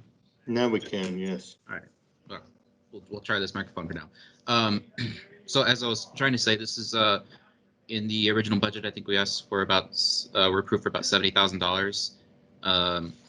So that this isn't the full system or everything that I'm talking about or asking for today, but I'm trying to be as considerable as possible about how we're spending our money, and this is something that I can provide at the bare minimum to really help with what's been hurting us a lot. The courts have been having a lot of issues, and the sheriff's office as well. So, and I'm using just a lot of old equipment, which is, you know, it's making it difficult to have reliable and secure internet for everybody, especially as we're using a lot more laptops today. Okay, thank you. Any other questions or comments from the commissioners? Commissioner Brisden? No comments. Commissioner French? I have none. Thank you. Commissioner Cherry? I have none. Thanks, Tim, for trying to save the county money. Commissioner Bell? I have no comments. Would be willing to make a motion if there's no other questions, and I would just make a motion to approve this request as requested. I just want to add to that before we, I still want to add more. This is kind of the baseline system to get some really essential services for us in there right now. And I'll be waiting until later in the year as we, really can see the impact of COVID to try to continue to build out to a more reliable system and reach out to other parts of the county and improve theirs as well. So this is just a start right now, but yeah. All right, thank you, Tim. Can you make a motion, Mr. Bell? Yeah, that'd be my motion to approve the request as presented. Okay. Do we need to put a price down and the name of the company? The amount's $14,817.67, and I believe we're getting it from Converge One. That's correct. Okay. Yeah, so amend it to the 14,867. That would 817.67. $14,817.67 from Converge. 7 cents from Converge One. That would be my motion. Thanks. All right, thank you. Any questions on the motion? All in favor signify by aye. Aye. Aye. Aye. All right, thank you. Thank you, Tim. Item 25 is a letter of support for establishment of Northeastern Nevada Development District. Consideration, discussion, and possible action regarding a letter of support for Northeastern Nevada Regional Development Authority. Efforts to establish a Northeastern Nevada Development District. Discussion and possible action. I will refer to County Manager Mendiola. Thank you, Mr. Chair. Dave Mendiola, County Manager. What we have in front of us here, Professor Fred Steinman from University of Nevada is on with us here. Not only a great voice, but he's not a bad looking guy either. Geez. But Fred's here with us today. I also believe that Sheldon Mudd is on the line from NNRDA, Executive Director. And I've asked him to come on and give a little background behind what a development district is, why it's important to NNRDA, and I do have full support for this. Thank you, Manager Mendiola, Mr. Chairman, members of the Board of County Commissioners. For the record, my name is Fred Steinman. I'm an assistant research professor in the College of Business here at the University of Nevada, Reno. And of course, as the manager mentioned, Sheldon Mudd, Executive Director for the NNRDA, Northeastern Nevada Regional Development Authority, is also with us today. And after this brief presentation, we're more than happy to answer any questions that you may have. Just to kind of give you a very quick overview, this application to the Economic Development Administration is part of the region's ongoing efforts to complete and officially submit a new 5-year comprehensive economic development strategy, or CEDS, to the EDA. Ultimately, CEDS is nothing more than a strategic economic development plan, which is really, again, designed to bring together the public, the private sector, to consider issues of regional importance. And over the last year, since July of 2019, I, along with representatives from the Governor's Office of Economic Development, USDA Rural Development, and other parts of the College of Business, have been working with the NNRDA and all the various local communities and counties within the region to develop and submit that CEDS documents. This has been like I said, a very detailed and ongoing process. Between July and September of last year, we conducted a series of local community workshops to develop local community and countywide level CEDS documents. And then once that was completed, October through November of last year, we then started work on the regional CEDS document, a kind of bottom-up approach where we looked at local, community, and county level issues within the region, and then used that as the building blocks to develop the final regional CEDS. Of course, it should be noted that Humboldt County really kind of kicked off this region-wide strategic economic development initiative with the development and completion of the county's own strategic economic development plan between 2018 and 19.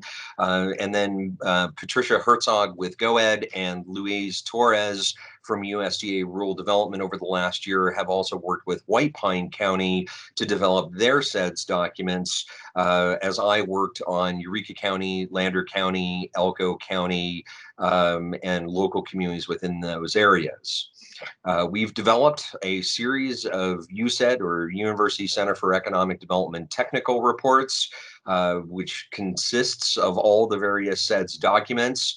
And at the very top in red is the regional document that outlines a new 5-year strategic economic vision, as well as several goals and objectives across a number of selected economic development sectors, or industry and occupation sectors, and economic development capacity building areas.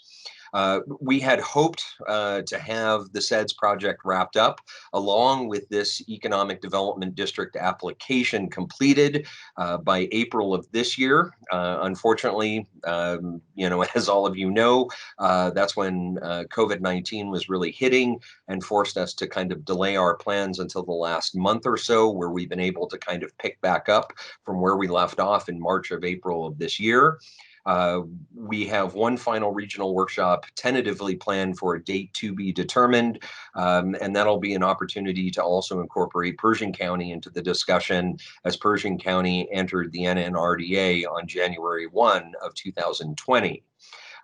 So the Center for Economic Development, we've recently received a USEDA CARES Act fund grant that'll allow us to work with each individual community and county and the region as a whole to develop and revise the existing CEDS documents and strategic economic development plans kind of in light of COVID-19 impacts, and add in some resiliency and contingency planning efforts moving forward.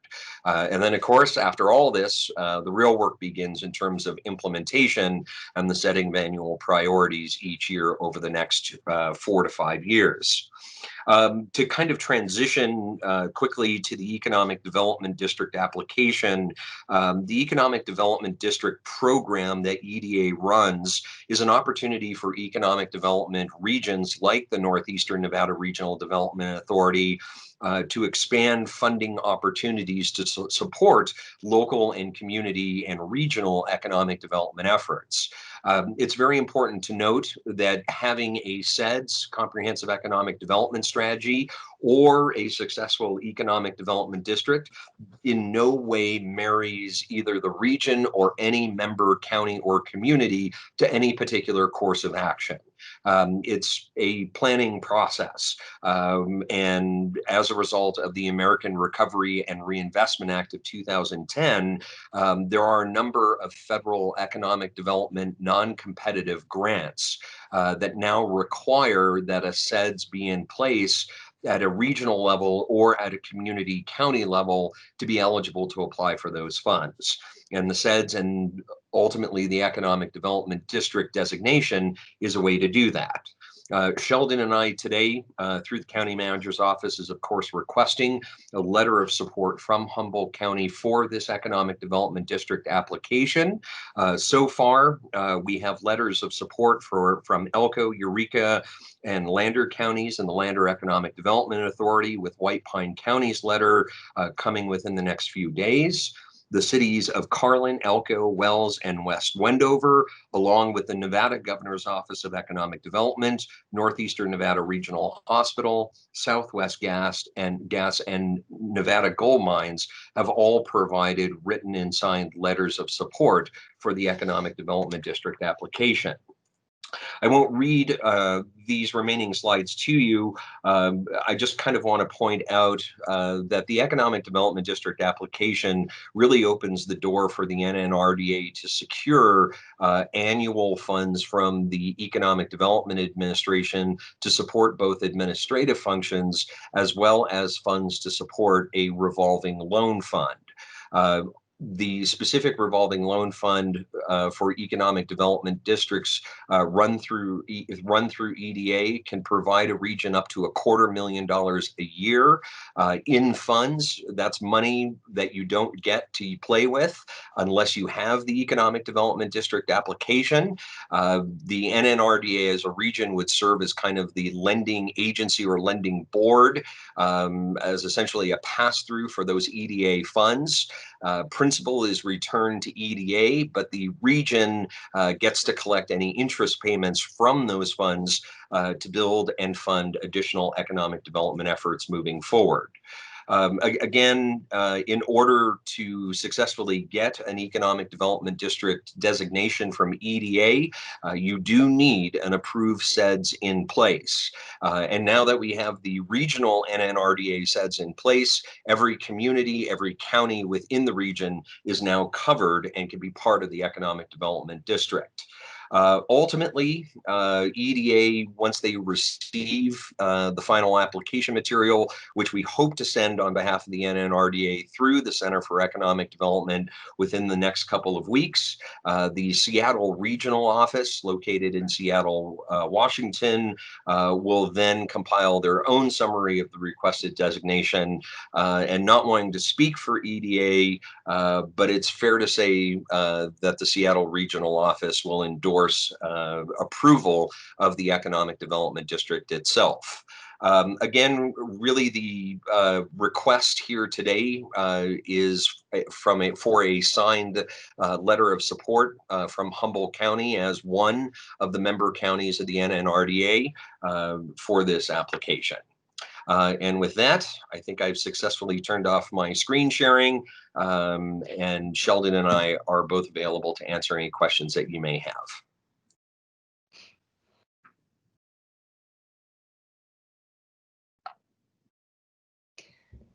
Ken, are you on? Now I am. Thank you, Frederick, for that, all that information. I appreciate it. Very well done. Mr. Mudd, do you have anything you'd like to add?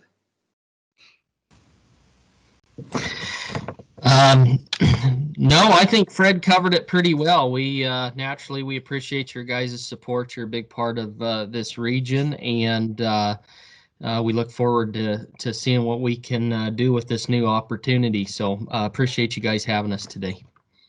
All right, thank you. I'll read the letter for the record that's been presented and ask if there's any questions from the commissioners. The letter would be dated today's date, September 8, 2020, be to Carlin Herring, Economic Development Representative, Idaho and Rural Nevada, U.S. Economic Development Administration, Seattle Regional Office, 915 2nd Avenue, Jackson Federal Building, room 1890 in Seattle, Washington, 98174. From Ken Tipton, Chairman, Humboldt County Board of Commissioners, 50 West 5th Street, Winnemucca, Nevada, 89445. In response to Northeastern Nevada Development Authority Economic Development District application, action letter, and letter of support. Dear Ms. Herring, on behalf of Humboldt County, it's my pleasure to submit this action letter and letter of support regarding the Northeastern Nevada Regional Development Authority's application to receive an Economic Development District designation from the U.S. Economic Development Administration.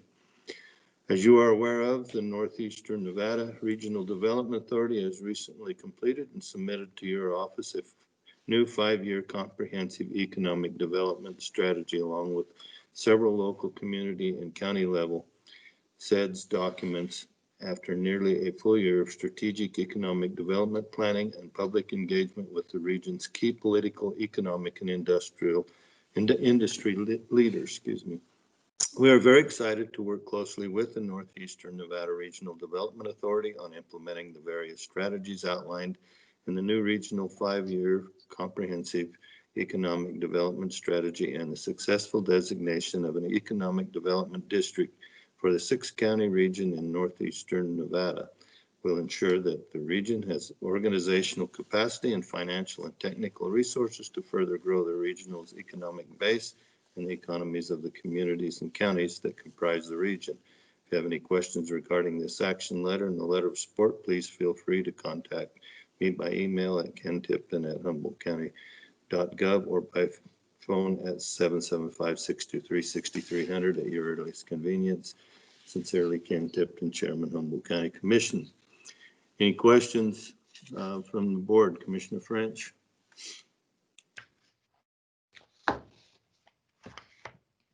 I have none, Mr. Chairman. I have no questions. I think it's a great move. I fully support the letter, and I'm thanking Mr. Steinman in particular for his leadership within this. So, thank you, Commissioner Brisden. I have no questions. Commissioner Bell. No questions. I fully support this as well. Commissioner Cherry. I have no questions and I support it. Okay, thank you. I'll make a motion. Go ahead. I'll make a motion to approve a letter of support for the establishment of the Northeast Nevada Development District. Do I need to direct our county manager to sign that letter? I think I will be signing it. Yes. We've And got have our county manager, our county or chairman of the commission, Chairman Tipton, sign the letter. Okay, thank you. We have a motion on the floor. Any questions on the motion? All in favor signify by aye. Aye. Aye. Aye. Aye. All right, thank you. Appreciate it. Thanks very much. Thank you very much. Working with you all. Thank you very much. We'll move now to item 27, future agenda items. Mendiola. Actually, Mr. Chair, there's one more, 26. 26. Oh, went right by that one, didn't I? Don't want to do that. That's all right. You caught one earlier, but I didn't, so you're good. Public workshops for proposed diesel tax. Public workshops for proposed diesel tax will be held on September 14th, 2020 at 9 a.m. and on Wednesday, September 23rd, 2020 at 5 p.m., both virtually and in the commissioner's meeting room for informational only. So, somebody needs to mute. Awesome. Folks. Sound like the water pipes broke. Anyway, I think we're good now. So, yeah, as it just says, it's informational only. We do have 2 virtual public meetings, September 14 at 9 a.m. and on Wednesday, September 23 at 5 p.m. As part of this process for the diesel tax and the ordinance that would put that into place should that happen. So it's only for information only, just to put it on your calendars. And as you see, the agenda item also mentions that it will also be in the commissioner's room. So we will have a place for people to show up should they want to, but we'll also be doing it primarily virtually. So, and what I'll do is I'll just have some audio visual equipment set up so that they can come and sit in there in case they don't have a computer at home. And of course, we'll be doing the distancing and masking and all that. Okay, thank you. That'll be 5 p.m. On the 23rd and at 9 a.m. on the 14th of this month. Is that correct? Correct. Okay. And are all commissioners supposed to attend, or how does this work? You know, I don't think there's any mandate either way. I think you can do it any way you'd like. I was just going to have an audio visual set up. It actually probably works better that you're virtual, because that way people can watch the screen without having to be blocked by the screen to see the commissioners. Okay, so the commissioners need to be there one way or the other, right? No, just the opposite. You can Oh, do it okay. virtually. I would suggest you do it virtually.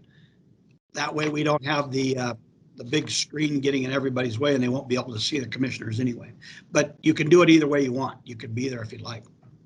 No, I don't mean that. Do we have to be on there virtually? You know, or in person? Do we have to be in attendance? No, because it's a public workshop. So Okay. purely to you guys, this is going to be primarily myself, Gina, others just providing information on the tax and how we understand the law as it's been written. And so of all the details, Gina's put together a really nice financial package and also background on how the money is dispersed and where it goes and those types of things. Okay, gotcha. Okay. Thank you, Mr. Mendiola. Now we'll move to future agenda items. All right. So I have 5 items. The first is the Good Neighbor Agreement discussion brought up by Commissioner Cherry. I'll bring that back on September 21st. And so I will, any information, by the way, Commissioner Cherry, or I see Mr. Hatter's on still, any information about that you want to provide in the form of documentation or any other form, please feel free to send that and I'll be happy to include it part of the package. We also will bring back the district attorney on integration of costs for the carpool system. So on that, again, if you recall, we were talking about, can we integrate, for example, with the sheriff's RIMS system? And so that information we'll find out, we'll get the details and bring that information back. If so, I'm assuming we'll be asking for some additional dollars to include that integration. Of course, as we talked about just a minute ago, the diesel tax, there will be some more things coming down the road here in terms of public hearings and notifications. Same for the water plan. And then the last but not least, we will be rescheduling the Department of Conservation and Natural Resources Climate Change presentation due to the technical problem that was experienced by those folks and their power outage. So I will bring that back as well. Are there any other items you'd like to see put on next month or next meeting's agenda, commissioners?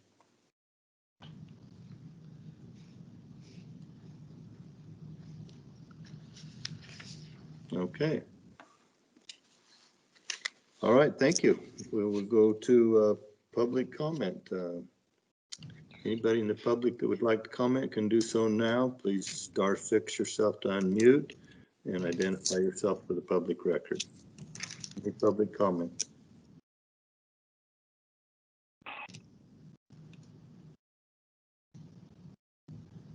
Hearing no public comment, I will adjourn this meeting at 1:14 p.m. on Tuesday, September 8th. Thank you very much. Mr. Chairman. Yes. Mr. Chairman. Okay, well, I'm sorry. Are you wanting to comment on this, Mr. Haas? Public comment. Yes, I do.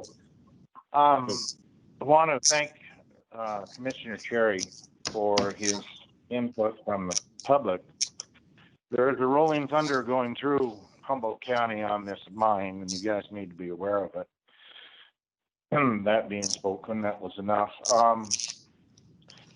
And a good example of this is even during this meeting, and I've had it happen to myself also, but Ted from Lithium, Nevada, said that they try to get back. I know I've called them several times. They left messages here first to talk to me, and I've never got anything back from them. And I want to thank Mr. Bartel for his input. And I'm curious to see why any of the new information that Mr. Bartel brought forth today isn't included in the letter that you're going to send to the EIS. Thank you. I was under the impression that any of the information brought to county manager would be put in place in their next meeting on the 12th. And I would encourage anybody that has questions that they want answered and whatnot, get them to Commissioner Friends and to Mr. Mendiola. Thank you. All right. Any other public comment?